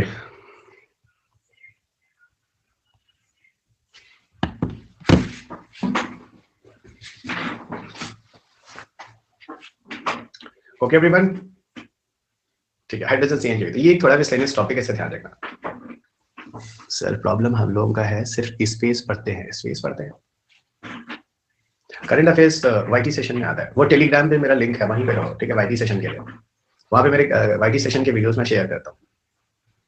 once repeat CH4 pollution, मैंने बोला तनुश्री बच्चा कि जब मीथेन जलता है सीएनजी का, तो वहां पर जो कार्बन मोनोऑक्साइड निकलता है वो थोड़ा ज्यादा हो रहा है, ठीक है, लेकिन भाई हाइड्रोजन सीएनजी को मिला लेते हैं तो वो CO कार्बन मोनोऑक्साइड का जो परसेंटेज एमिशन पहले सिर्फ मीथेन के जलने से था, हाइड्रोजन और मीथेन के कॉम्बिनेशन से हाइड्रोजन सीएनजी में उसका अमाउंट 70% कम हो जाता है, ठीक है बच्चा। प्रियंका को आईडी दे दो, दोनों टेलीग्राम वाला, मेरा पर्सनल वाला और जो अनअकैडमी है, दोनों शेयर कर दो। रोज ही कर दिया करो यार एक बार लास्ट में, ठीक है। चलो थोड़ा आगे बढ़ो बच्चों, ओके थोड़ा आगे बढ़ो, ठीक है। अच्छा इसके आगे ना हम लोगों ने इस बारे में बात कर लिया, इंडिया का रिन्यूएबल एनर्जी टारगेट वगैरह हमने बात कर लिया था। 2020 का कितना था एवरीबॉडी नो 22 का, वो 60 है, ठीक है 60 है। ये 1 लाख है, 10,000 आपका बायोमास था, और स्मॉल हाइड्रोलिक पावर प्लांट कितना था, okay small hydraulic power plant कितना था, दैट वाज 5 गीगावाट। तो 5, 10, 1 लाख और 60,000 मेगावाट, ये पूरा का पूरा था। ओके एवरीवन, ये पूरा का पूरा था। चलिए आगे बढ़े। चलो तो ये हमने ये काफी चीजें कर ली, ये सारा का सारा पार्ट हो गया। अच्छा एक बात और जैसे मैं पूछ रहा हूँ कि एक कभी ना कुछ और भी न्यूज आता है, फ्लोटिंग सोलर प्लांट के बारे में बात आता है। और फ्लोटिंग सोलर प्लांट में मैं तो कभी बोलूंगा नहीं कि आप जो फैक्चुअल डेटा देख रहे हैं ना, आपको पहले बता रहा हूँ, ये फैक्चुअल डेटा समय के साथ बदलता रहता है। ये फैक्चुअल डेटा समय के साथ बदलता रहता है। आजकल क्या है कि सोलर प्लांट्स को हम लोग फ्लोटिंग नेचर का भी लगा रहे हैं, क्योंकि जनरली जो हम सोलर पैनल लगाते हैं, समझ लीजिए जो सोलर पैनल लगाते हैं, आप मुझे बताओ सोलर पैनल कहाँ लगाते हो, ग्राउंड पे लगाते हो या छतों पे लगाते हो? छत पे इतनी जगह होती नहीं किसी के, ग्राउंड पे बहुत जगह होती है। लेकिन एक बात बताओ, हर जगह की जमीन पर अगर ग्राउंड पे सोलर पैनल लगा दोगे तो भैया प्लांट फोटोसिंथेसिस कहाँ करेंगे? समझो जरा, प्लांट फोटोसिंथेसिस कहाँ करेगा? प्लांट फोटोसिंथेसिस नहीं होगा तो फूड प्रोडक्शन नहीं होगा, फूड प्रोडक्शन नहीं होगा तो भैया क्राइसिस हो जाएगी, क्या खाओगे? अब हम तुमको एक अच्छा विकल्प देते, ऑप्शन देते, एक काम करो, बहुत सारे वाटर बॉडीज है जिनका कोई यूज नहीं है। ऐसा नहीं तुम फिश प्रोडक्शन करने जा रहे हैं, कुछ करें, वाटर बॉडीज फ्री है, उसका कोई यूज नहीं है। और मान लो एक कैनाल है, जैसे जब मोदी जी सीएम थे, उसे मोदी जी ने क्या किया था, जो कैनाल है गुजरात में, गुजरात के कई कैनाल पे उन्होंने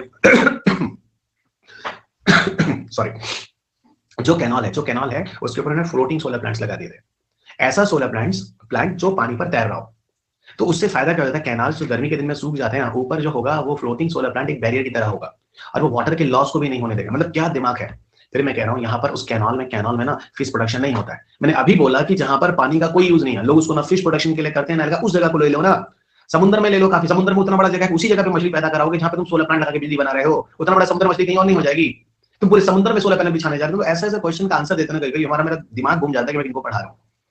सीधा बोला जो पानी का यूज नहीं उस जगह, अब जो कैनाल है, कैनाल गर्मी में सूख जाता है, वहां लगाना अच्छा नहीं है।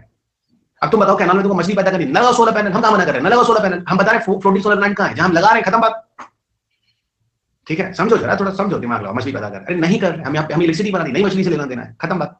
या हम दोनों बैलेंस में करें, हमको दोनों चाहिए, बचा बचा के दोनों करें, ठीक है? समझिए, मैच्योर तरीके से समझिए, ठीक है? फ्लोटिंग सोलर प्लांट लगा दिया, तो फ्लोटिंग सोलर प्लांट में गुस्सा होना फिर जरूरी होता है, ठीक है? पिताजी नहीं गुस्सा होते तो हो जाएगा, मैं भी कहूंगा थोड़ा, ठीक है? अगर तुमको बुरा लगे बता देना, हम बार-बार कहेंगे सबके ऊपर गुस्सा हो रहा है, ऐसे मिस्टर एक्स को छोड़कर, बार-बार बोलूंगा, तो सब पे गुस्सा हो रहा है, गुस्सा हो जाए फिर कहेंगे देखो मिस्टर एक्स को छोड़कर सब पे गुस्सा हो रहा है, ठीक है? तो तुम लोग अगर हमारी बात पे गुस्सा हो जाए, पिता की बात पे गुस्सा हो जाते हो तुम लोग, तो बताओ, खाया पिया इतना लेवल पर पहुंचा, पिता की बात पे गुस्सा हो जाते हैं। जिस दिन माता पिता नहीं कहेंगे ना, उस दिन समझ में आएगा तुम लोगों को, ठीक है? कि अच्छा है गुस्सा होते हैं, 2 बजे रात में भी है ना, 10 बजे के बाद पिताजी की कॉल आती है, मम्मा की कॉल आती है, बहुत बुरा लगता है ना तुम लोगों को, बहुत बुरा लगता है, पापा क्यों कॉल करे, मम्मा क्यों, तुम लोग घूमने नहीं देते हो। अरे गधे, जिस दिन मम्मा पापा नहीं होंगे ना, तुमको समझ में आएगा, अभी कोई पूछने वाला नहीं है तुमको। प्रॉब्लम यही है नई जनरेशन को, यही जनरेशन है। 10 बजे रात में मम्मी तुमको फोन कर रही है, पापा परेशान क्यों कर रही है? अरे घटिया आदमी, जिस दिन मम्मा पापा नहीं होंगे उस दिन समझ में आएगा तुमको, बार बार कह रहा हूँ। 10 बजे रात में, 2 बजे रात में कोई काट पाट के फेंक देगा, समझ नहीं आएगा। माँ बाप कम से कम 10 बजे वेट कर रही है, बेटा आ जाए, बेटी आ जाए, खाना खिलाएंगे, ठीक है? पिताजी फिक्र कर रहे हैं कि बेटा कहाँ है, जमाना खराब है, बिटिया कहाँ है, 8 बजे तक घर आ जाया करो हॉस्टल में, ठीक है? प्रॉब्लम यही है, तुम लोग जो नई जनरेशन है ना, खुराफात है। जैसे ये सब चीजें नहीं रहेंगी, जब थोड़ा मैच्योरिटी दिमाग आएगी तो समझ आएगा यार तो बहुत बड़ी गलती हुई, पहले हम क्या करते थे, हमको कितना घटिया आदमी थे, ठीक है? तो बहुत अच्छी चीजें जो मम्मा पापा करते हैं, कम से कम कोई फिक्र तो करने वाला है, पूछने वाला तो है। चलो, तो हम मतलब तुमको डांट सकते हैं, डायरेक्टली हम ही पूछ रहे थे, चलिए तो बोलो हाँ, डांट सकते हैं। हाँ थंबनेल आ गए, हाँ तो 400 थंबनेल होना चाहिए, बहुत बढ़िया सर, डांटो अपना लगता है, बहुत बढ़िया। जिसको बुरा लगे बता देना, हम बार-बार एक्साइड से बोलते रहेंगे, ठीक है? अच्छा बच्चा इधर देखो, ये जो मैं बोल रहा था फ्लोटिंग सोलर प्लांट, मैंने आपको कांसेप्ट बता दिया।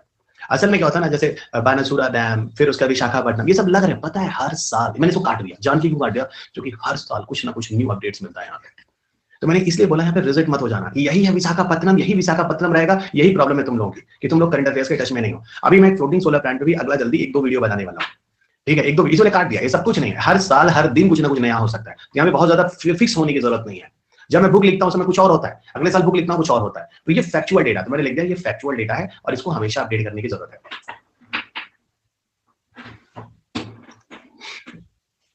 ओके एवरीवन, तो ये थोड़ा फ्लोटिंग सोलर प्लांट है और इसका फायदा क्या हो गया आपको समझ में आएगा। जैसे मैंने कैनाल का एग्जांपल दिया मोदी जी वाला, मैंने सीएम उन्होंने किया, बड़ा दिमाग लगाया यार, ऐसा नहीं है मोदी जी है ना उल्टा सीधा काम कर रहे हैं, आप लोग गलत फहमी, मोदी जी का बहुत अच्छा चीज आती है, अब प्रॉब्लम ये है कि आप समझ नहीं पाते कई चीजों को, राहुल जैसा दिमाग को तो आदमी कैसे समझ पाएगा, प्रॉब्लम तो यही है। चलिएगा अच्छा आगे बढ़े, चलो दोस्त बना सूरा भी हो गया, अब ये सब चीजें फिटनेस हमने शुरू कर दिया। अब हम आपको नए टॉपिक की तरफ लिए चलते हैं। ओके, नए टॉपिक की तरफ लिए चलते हैं, बहुत जरूरी ए इस वाले टॉपिक पे इधर आइए, मुझे चाहिए एक पीपीटी। ओके आप सुनो, मैं किसी का फैन नहीं हूँ, ठीक है, इधर आओ, मैं किसी का फैन नहीं हूँ, ये सब हम लोग को बेवकूफ बना दे, दोनों के दोनों, सब इनोसेंट भारतीय हैं, सब पढ़े लिखे हैं नहीं, इनको नॉलेज मत होने को, दोनों बेवकूफ बनाते हैं। सुनो, हम लोग यहाँ पे अब कुछ मिसलेनियस एनर्जी सोर्सेस पढ़ने जाते हैं, हेडिंग डालो, miscellaneous energy sources, miscellaneous energy sources. अब हम लोग बात कर रहे हैं मिसलेनियस एनर्जी सोर्सेस के बारे में, मिसलेनियस एनर्जी सोर्सेस के बारे में। मिसलेनियस एनर्जी सोर्स में तरह समझो, पहले हम लोग यहाँ बात करेंगे बायोमास, क्या पढ़े पहले पढ़ लेते हैं, बोला फ्यूल सेल वाला है ना, fuel cell and microbial fuel cell, एक टर्म होता है fuel cell and microbial fuel cell, ये पढ़ेंगे, पहला टॉपिक पढ़ेंगे फ्यूल सेल और माइक्रोबियल फ्यूल सेल। उसका दूसरा टॉपिक हम लोग यहाँ पढ़ेंगे दैट इज बायोमास गैसिफिकेशन, क्या पढ़ेंगे, बायोमास गैसिफिकेशन, ये वाला टॉपिक पढ़ लेंगे, बायोमास गैसिफिकेशन। उसके बाद बायोमास गैसिफिकेशन के बाद एक तीसरा टॉपिक पढ़ लेंगे, तुम लोगों ने वो सुना होगा lithium ion battery, lithium ion battery सुना, लिथियम आयन बैटरी बड़ा कॉमन है ना, इस पे कोई क्वेश्चन यूपीएससी बना नहीं रहा है ना, बनाएगा जरूर किसी साल तो बनाएगा, इट्स वेरी कॉमन है ना, हम लोग लिथियम आयन बैटरी, इस पे भी बताऊंगा लिथियम आयन बैटरी, तीसरा और चौथा टॉपिक हम लोग पढ़ेंगे बायोफ्यूल। बायोफ्यूल तो कुछ मिसलेनियस एनर्जी सोर्सेज हैं जिन पे हम लोग यहाँ पे बात करने वाले हैं। ओके, ये मिसलेनियस एनर्जी सोर्सेज जिस पे हम लोग बात करने वाले हैं, तो क्या क्या है यहाँ पर हम लोग पढ़ने वाले हैं, fuel cell, microbial fuel cell, biomass gasification, lithium ion battery, biofuel, ठीक है। पता है अगर इन चार टॉपिक को जोड़ लो, कम से कम दोस्त 15 क्वेश्चन आए हैं पिछले 11 सालों में, 11 सालों का मतलब 2011 से लेकर 2021 तक 15 क्वेश्चन। तो सर ये तो गंद मचा हुआ टॉपिक है, मतलब गंद मचा हुआ है। मैं आपको ईयर भी दे देता हूँ प्रूफ दैट के लिए। फ्यूल सेल पे क्वेश्चन आया है 2015 में, माइक्रोबियल फ्यूल सेल पे क्वेश्चन आया है 2012 में, बायोमास गैसिफिकेशन पे क्वेश्चन आया है 2014 में, फिर 2019 में, फिर 2020 में, लिथियम बैटरी आ सकती नहीं है। बायोफ्यूल पे तो कम से कम 6 से 7 बार क्वेश्चन आए हैं पिछले 10 साल में। अब आपको देख लो 6, 7, 8, 9, 10, 11, 12 क्वेश्चन आए, सॉरी 12 क्वेश्न आए। बताओ विद ईयर मैं आपको बता रहा हूँ, सोच लो, मैं बार बार कहता हूँ कि मैं क्या पढ़ा रहा हूँ, ये क्वेश्चन पेपर आपको समझ आया। आपको बच्चा कह सकता है कि सर ये 14 में है तो क्यों पढ़ा रहे, तो 19 में आ गया, तो फिर क्यों पढ़ा रहे, तो 20 में आ गया, तो फिर क्यों पढ़ा रहे। अब बताओ पढ़ाना चाहिए या नहीं पढ़ाना चाहिए। देखो क्या पढ़ाना है क्या नहीं पढ़ाना ये हमारे ऊपर छोड़ दो, तुम सब हमें गालियां उस दिन देना जब एग्जाम हो जाएगा और क्वेश्चन नहीं फंसेगा। कितनी कॉन्फिडेंस है गालियां देना, तो कुछ तो है, ठीक है। चलो सुनोगे नहीं कभी किसी दिन किसी से, यहाँ तो लोग दूसरे का क्वेश्चन खींचते हैं, ये मेरा है मेरा मेरा, तो खुद कह रहा हूँ कॉन्फिडेंस है, चुपचाप सुनते चलो पढ़ते चलो, सबको बता दो साइंस टेक के लिए। और मेरे ख्याल से कुछ बच्चों ने ऐसा नहीं, अच्छा एक बात बताओ, मैं थोड़ी अभी तारीफ कर लूँ, जल्दी थोड़ी अभी तारीफ कर लूँ, ऐसा अच्छा नहीं लगता, तुमने बोला देख पागल के अपने मुंह में मट्टू बन रहा है, मैं थोड़ी अभी तारीफ कर लूँ। अच्छा चलो कर लेता हूँ, ऐसे हो रहा है आजकल लोग मार्केट करते हैं ना। तुम लोग विश्वास नहीं करो, मेरी जो अमेजोन की बुक है ना, उसको स्टार रेटिंग इतना गंदा कर दिया है, हम बता रहे हैं ना। तो हमको एक बच्चा बोला, क्या बोला कि सर ऐसा करो, मैं बच्चों से बोलो, आपके तो हजारों फैन फॉलोअर्स, इतने अच्छे प्यारे बच्चे हैं सर आपके, आप तो ऐसे आदमी हो। उसने मेरे मतलब तारीफ किया था, तो आप उनसे बोलो स्टार रेटिंग बढ़ा देंगे, तो मैंने सब कभी ये सब नहीं करता, स्टार रेटिंग बढ़ाओ। रीजन क्या है ना, गंदा लगता है, कितना चीप सा लगता है। तो मुझे पता है कि मेरे घर की 50 बंदे जाकर स्टार रेटिंग कर देंगे, मेरे इतने अपने क्लास के बच्चे कर देंगे, लेकिन ये सब मार्केटिंग स्ट्रेटजी होती है, मुझे स्टूडेंट ने बताया, इधर देखो करना पड़ता है। आप नहीं करोगे तो यहाँ स्टार रेटिंग देके किताब बिकती है सर, क्वालिटी अंदर हो चाहे बकवास हो, ये सोचो ये सब करना होता है नई जनरेशन में, ठीक है। तो देखो ना मेरे बारे में खूब उल्टा सीधा लिखा जाता है, कोई फर्क नहीं पड़ता। The best part of the life is avoid. जब उस बच्चे ने मुझे बताया, तुम ही में से बच्चे ने मुझे बताया सर ये सब कराओ ना सर, आपका भी मार्केटिंग हो जाएगा सर, ठीक है। पहली चीज जो कि चीप सा लगा मुझे। अच्छा हाँ, तारीफ की बात, तारीफ वाली बात, ये तो मैं ऐसे ही बता रहा था, ठीक है। चलो जिसको जो लिखना हो लिखो, ना लिखना हो ना लिखो, वो क्या पता है। हमारे बच्चे तो जानते हैं कि हम किसको क्या पढ़ाते हैं, दूसरों से क्या फर्क पड़ता है। अच्छा अब इधर सुनो बच्चों, इधर सुनो। अच्छा एक बात बताओ, तो में से कितने लोगों ने पिछले साल एग्जाम दिया था, कितने लोगों ने दिया था? 10 मिनट बच्चा है, थोड़ी बात कर लेते, बड़ी जरूरी। ये टॉपिक मैं कल स्टार्ट कर रहा हूँ, अगर किसी को लग रहा है मैं अपना टाइमर बात कर रहा हूँ तो यू कैन गो नाउ, है ना। मैं बहुत सीधा बोलने वाला आदमी, अगर आपको लगता है, अब मैं इसको कल से स्टार्ट करूंगा। जो कि टाइम कम है, 8 मिनट बचे। कितने बच्चों ने दिया था? थंबनेल कर दो। पिछले कोई भी एग्जाम आपने दिए हो यूपीएससी के? माय गॉड, 18, 21, 22, 25, काफी बच्चों ने दिया। 30, 32, 33, 37, 39, 46, 48। ईमानदारी के साथ टिक करना। 58 बच्चों ने, ठीक है। इसके पहले जो आपने एग्जाम दिया था, ठीक है, मीटू, ठीक है, 60 के आसपास आपने जब एग्जाम दिया था, तो क्या एग्जाम में जाने जाते समय आपको साइंस एंड टेक में कॉन्फिडेंस हुआ था? क्या आपको साइंस एंड टेक में कॉन्फिडेंस था? ये नहीं कि मैं पढ़ा रहा हूं तो झूठ बोलो, ठीक है, सच बोला करो। टीचर से, लॉयर से, डॉक्टर से कभी झूठ नहीं बोलते।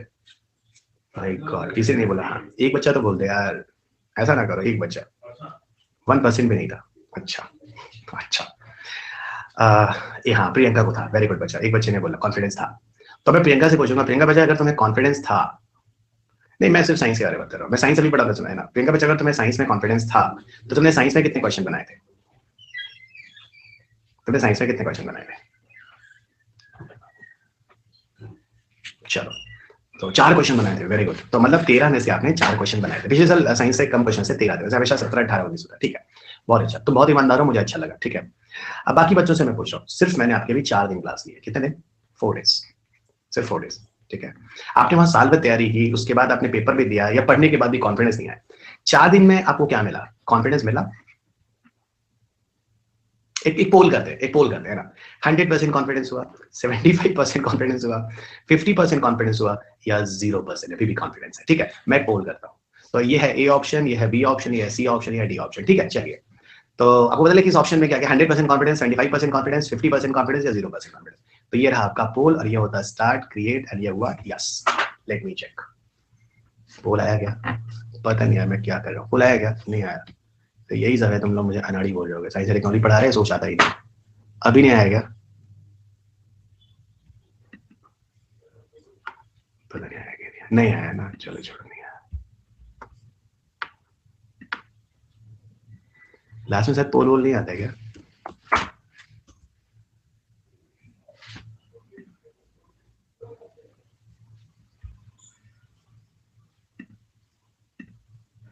हाँ, आ गया आ गया आ गया।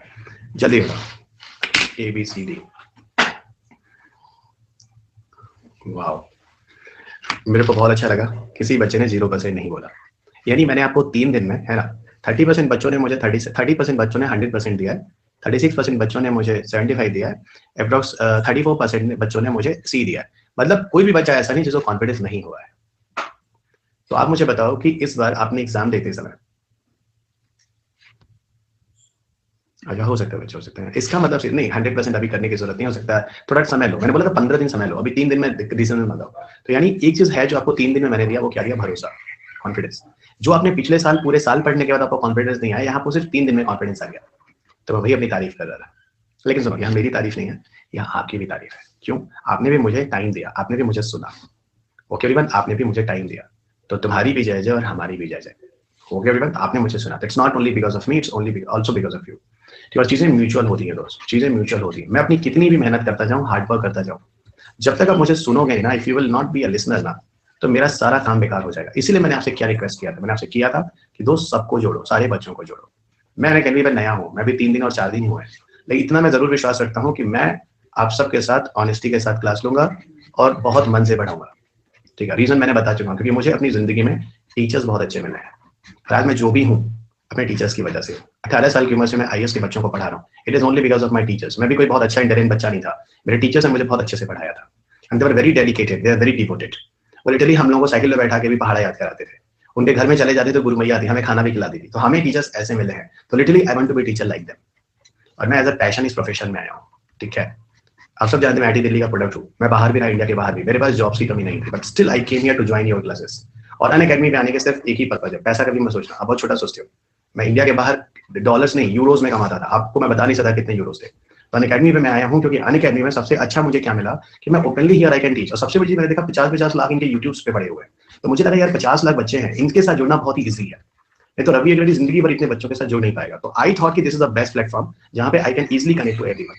आज मैंने आपको अपनी दिल की बात बता दी, ठीक है। नहीं कोई दिक्कत नहीं, मेरे 536 फॉलोअर है, मुझे इसका फर्क नहीं है। मुझे फॉलोअर का वो नहीं है, लेकिन यह है कि मैं चाहता हूं कि मैं अगर आया हूं अनअकैडमी पे, मैं इनको ये देकर आया हूं कि यहाँ पे 50 लाख से ज्यादा फॉलोअर्स, इनको सब्सक्राइबर्स हैं, इनके बहुत सारे यूट्यूब के अलग अलग प्लेटफॉर्म्स हैं। Last day I was talking to Ankit also, Ankit Awasthi, है ना। है ना। किसी जमाने में 2010 में ही वाज माय स्टूडेंट, और सोचो आज वो मुझसे अच्छा पढ़ाता है, आज वो मुझसे अच्छा पढ़ाता है, और he is a very great soul also.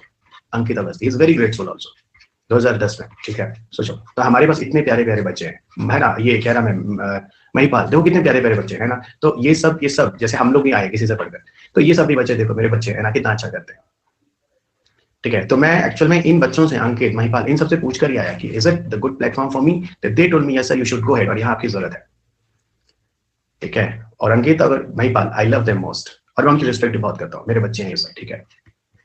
भाई मुझसे आगे निकल चुके हैं, है ना। तो I am proud of them, I am proud of them, I am proud of them. तो मैं चाहता हूँ कि आप सब भी एक दिन ऐसे निकलें, और one day I also proud of you people guys, ठीक है। I am proud of you guys. तो ये मेरा है जो भी है, तो आगे से फिर मैं बोल रहा हूँ, ठीक है, मैं चलता हूँ, ठीक है। लेकिन एक चीज मैं आप सबके बोल दूँ, प्लीज, ये मैं रिक्वेस्ट कर रहा हूँ, please please please please don't miss my single class, don't miss my single class, okay. मैं आपके लिए बहुत काम की चीज हूँ, है ना, मैं बहुत काम का आदमी हूँ, आप सबके लिए बहुत फायदेमंद है, ठीक है। आप कुछ पूछना है तो आप मुझसे पूछ सकते हैं, क्योंकि टाइमिंग भी खत्म हो रहा है। मैंने जानकर लिया नहीं, एक बार मैंने दिल किया कि 10 मिनट आपसे बात कर लूँ, इसलिए मैंने बच्चों को बोला, जिनको लगे मैं उनका टाइम बर्बाद कर रहा हूँ, आप चले जाइए क्योंकि मैं पढ़ाऊंगा नहीं 10 मिनट। हाँ, मैं भी अंकित के करंट अफेयर सुनता हूँ, ऐसी बात नहीं, मैं सबको सुनता हूँ, ओके। अंकित को बोल देना I love him most, Mahipal से बोल देना आई लव हिम मोस्ट, और मेरी ब्लेसिंग्स हैं सब और आगे बढ़े, ठीक है। चलो, क्या है बेटा, कुछ क्वेश्चन पूछा है तुमने, क्या पूछा है, क्वेश्चंस में कुछ है? मुझे मिलता नहीं है क्वेश्चंस, कहाँ पे है ना। साइंस टेक एनवायरमेंट के लिए एनुअली मैगजीन 2022 प्रीलिम्स के लिए प्रोवाइड करवा दोगे? हाँ रेहान, मैं जो करंट अफेयर्स बता रहा हूँ वो रहेगा, और उसके अलावा कुछ और जरूरत होगी तो जब एग्जाम आएगा ना मार्च के टाइम में, मैं कुछ एक्स्ट्रा करंट अफेयर्स और दूंगा, अगर मुझे लगता है कि I am not satisfied with them, ठीक है बेटा। आप उस टेंशन छोड़ दो, आप साइंस और इन्वायरमेंट की टेंशन छोड़ दो, और मैं देख लूंगा अकेडमी पर कुछ ऐसे वीडियोस हैं जो अवेलेबल हैं, तो वो वीडियोस को मैं सीधा फिर क्यों बनाऊंगा, मैं बता दूंगा कि ये वाला टेलीग्राम पे इसको देख लो, ये करंट अफेयर्स में हेल्प करेगा। ये जरूरी नहीं है कि मैं ही वो पढ़ाऊं, कोई और भी पढ़ा रहा है तो मैं बता दूंगा, ठीक है। और कौन सा क्वेश्चन था? ऑफ ग्रिड वाला क्वेश्चन वीरेन मैं कल बताऊंगा, ठीक है। हाइड्रोजन सीएनजी हो ही गया तुम्हारा, मैं बोला था आज हो जाएगा। एनारोबिक वाला हो गया, विवेक तुम्हारा फोटोग्राफ हो गया, वो क्वेश्चन अभी पैरालिसिस वाला, तुमने एक क्वेश्चन पूछा था ना, ये वाला ना, कौन सा पूछा था? ये वाला क्वेश्चन जो पूछा था, ये वाला पूछा था ना, ये कौन सा है? पैरालिसिस वाला, ये पैरालिसिस ही तो है, ये पैरालिसिस ही तो है विवेक। ये देखो, ये वाला जो क्वेश्चन था, कहाँ गया टॉपिक, पता नहीं कि मैंने अभी लिखा था, है ना, ये जो मैंने लिखा था, ये देखो, है ना, ये वाला जो लिखा था, ये जानते हो, ये बायोमास गैसिफिकेशन, ये वाला, ये पैरालिसिस ही है, ये पैरालिसिस ही है, ओके। मैं भी बताता हूँ कैसे, अब आज तो नहीं, अगले बताऊंगा। साइंस टेक एनवायरमेंट के लिए ठीक है, मैगजीन हो गया, पैरालिसिस हो गया, बहुत बढ़िया। सर इन्वायरमेंट का कोर्स कब से आएगा? इन्वायरमेंट का कोर्स साइंस टेक के बाद आएगा। मैं भी अनअकैडमी से बोलूंगा कि मुझे साइंस टेक के बाद इन्वायरमेंट दे दो, क्योंकि जो बच्चे 22 के लिए जा रहे हैं थोड़ा पहले उनकी तैयारी हो जाएगी, ठीक है। और कुछ कमी रहेगी तो फिर still they can updated, okay. Hybrid technology, solar hybrid energy बता दूंगा। सोलर हाइब्रिड एनर्जी तो बहुत बड़ी चीज नहीं है, कल ही बता दूंगा, कल पूछा था। सोलर एनर्जी के साथ एक से ज्यादा कंसेप्ट अगर यूज करो तो सोलर हाइब्रिड हो जाता है। हिंदी में स्टूडेंट्स को करंट अफेयर्स कहाँ से करना चाहिए फॉर प्रीलिम्स? मैं हिंदी और इंग्लिश दोनों में, इंग्लिश हिंदी का पीपीटी मैं शुद्ध हिंदी में बताता हूँ, आपको पता होगा। Please help me this question number 2020, क्या है बच्चा? Solar power can be use for running surface pump, ये मैं आपको कल बता दूंगा। फिलहाल यहाँ मैं आपको बता दूं कि कोई भी पंप हो, चाहे सोलर एनर्जी भी हो, वो सोलर फोटोवोल्टाइक से पावर्ड होती है, और सोलर फोटोवोल्टाइक तो ऊपर होता है ना जमीन के। पंप भले तुम जमीन के नीचे रखो या ऊपर रखो, कोई फर्क नहीं पड़ता, सीधा कॉन्सेप्ट समझो ना। ये बताओ पंप कहाँ रखोगे, जमीन पे रखो या जमीन के नीचे ले जाओ? पर पैनल तो तुम ऊपर रखोगे ना, पैनल तो जमीन और जमीन के नीचे से कोई मतलब नहीं है, पंप आप कहीं भी रखें। तो ये तो मजे वाला क्वेश्चन था। इसने पूछा कि solar power can be used for running the surface pump not submersible pump. Surface pump मतलब जो ऊपर हो, सबमर्सिबल पंप जो जमीन के नीचे लगते हैं, तो कोई बात नहीं है। दोनों का पावर जनरेशन वाला सोर्स तो जमीन के ऊपर है ना, तो उससे क्या फर्क पड़ता है? ये तो मजे वाला क्वेश्चन है, मतलब फालतू फालतू टाइप के क्वेश्चन है। यहाँ तो यूपीएससी ऐसे क्वेश्चन बना दिए जहां पर वो आपके आईक्यूज को चेक करती है, ओके। तो वो मैं कह रहा हूँ इस तरह के क्वेश्चन है। सो शुड आई लीव बच्चों? कल हम लोग ये वाला पार्ट करेंगे, और सुनो ये पार्ट्स ना, इस पार्ट के बाद हम लोग सीधा एंटर करने वाले कहाँ? न्यूक्लियर एनर्जी में। निखिल ले लो यार, बुक ले लो, है ना। कुछ किताबें हैं जो आपको पढ़नी चाहिए। लक्ष्मीकांत की किताब पढ़ते हो कि नहीं पढ़ते हो, बताओ जरा, सच बोलना। पढ़ते हो ना? पढ़ते हो, जबकि तुम्हारे पास बहुत सारे नोट्स होते हैं अगल बगल, फिर भी पढ़ते हो। तो किताबें पढ़नी चाहिए, किताबों से पता है नॉलेज आता है। नोट से पता है क्या होता है? नोट्स ना वो किसी बंदे का अपना पर्सनल होता है, वो आपको नॉलेज नहीं देता। नॉलेज हमेशा बुक से आता है। हम लोग इतनी नॉलेज जानते हो क्यों है? Because of books. हम लोग नोट्स पढ़ रहे होते हैं ना, आज इस लेवल पे नहीं तो उनको पढ़ा पाते, है ना। स्टैंडर्ड बुक पढ़ो। अब देखो लक्ष्मण की बुक है, फिर भी लोगों के पास बहुत सारे नोट्स हैं, देते हैं, फिर भी देते हैं कि नहीं देते, लोग तो अपना काम करेंगे, पर आप ध्यान रखना स्टैंडर्ड बुक आपको पढ़नी चाहिए। और जिंदगी में याद रखना, नॉलेज बुक से होते हैं, नोट से नहीं। पढ़ना है, खरीदना नहीं है। अगर पैसे की प्रॉब्लम है तो मत खरीदो यार, क्यों पैसे बर्बाद करते हो? पिताजी की इतनी मुश्किल से पैसे आते हैं, ठीक है, किसी दोस्त से ले लेना, पढ़ लेना, हफ्ते भर ले लेना, 2-3 चैप्टर पढ़ लेना, फिर उसको लौटा देना, उससे जरूरत है, फिर उससे फ्री होगा ले लेना, तो थोड़ी ना पड़ता है। पढ़ना जरूरी है, किताब खरीदना नहीं जरूरी। Sir it's said that science and technology, यही तो एक नंबर की झूठा जो लोग बोल के इसको सब्जेक्ट को बर्बाद कर चुके हैं। इस सब्जेक्ट को बताते हैं। कोयले से कोल ऐश भारत से निकलता है, इसमें कौन सा करंट अफेयर्स है भाई? कौन सा करंट अफेयर्स है?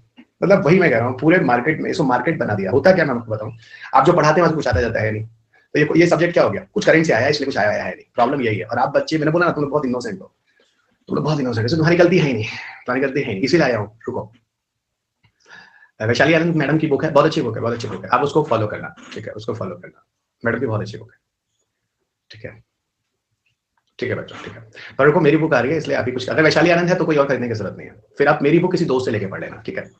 अब मैं जा सकता हूँ बच्चों, अब मैं जा सकता हूँ भाई। आप लोग हैं बहुत महान लोग हैं, आप लोग किसी को सर पे बैठाते हैं, आप लोग किसी को जमीन पे पटक देते हैं, तो हम आपको नाराज कैसे कर सकते हैं? आप लोग तो मेरे लिए खुदा है,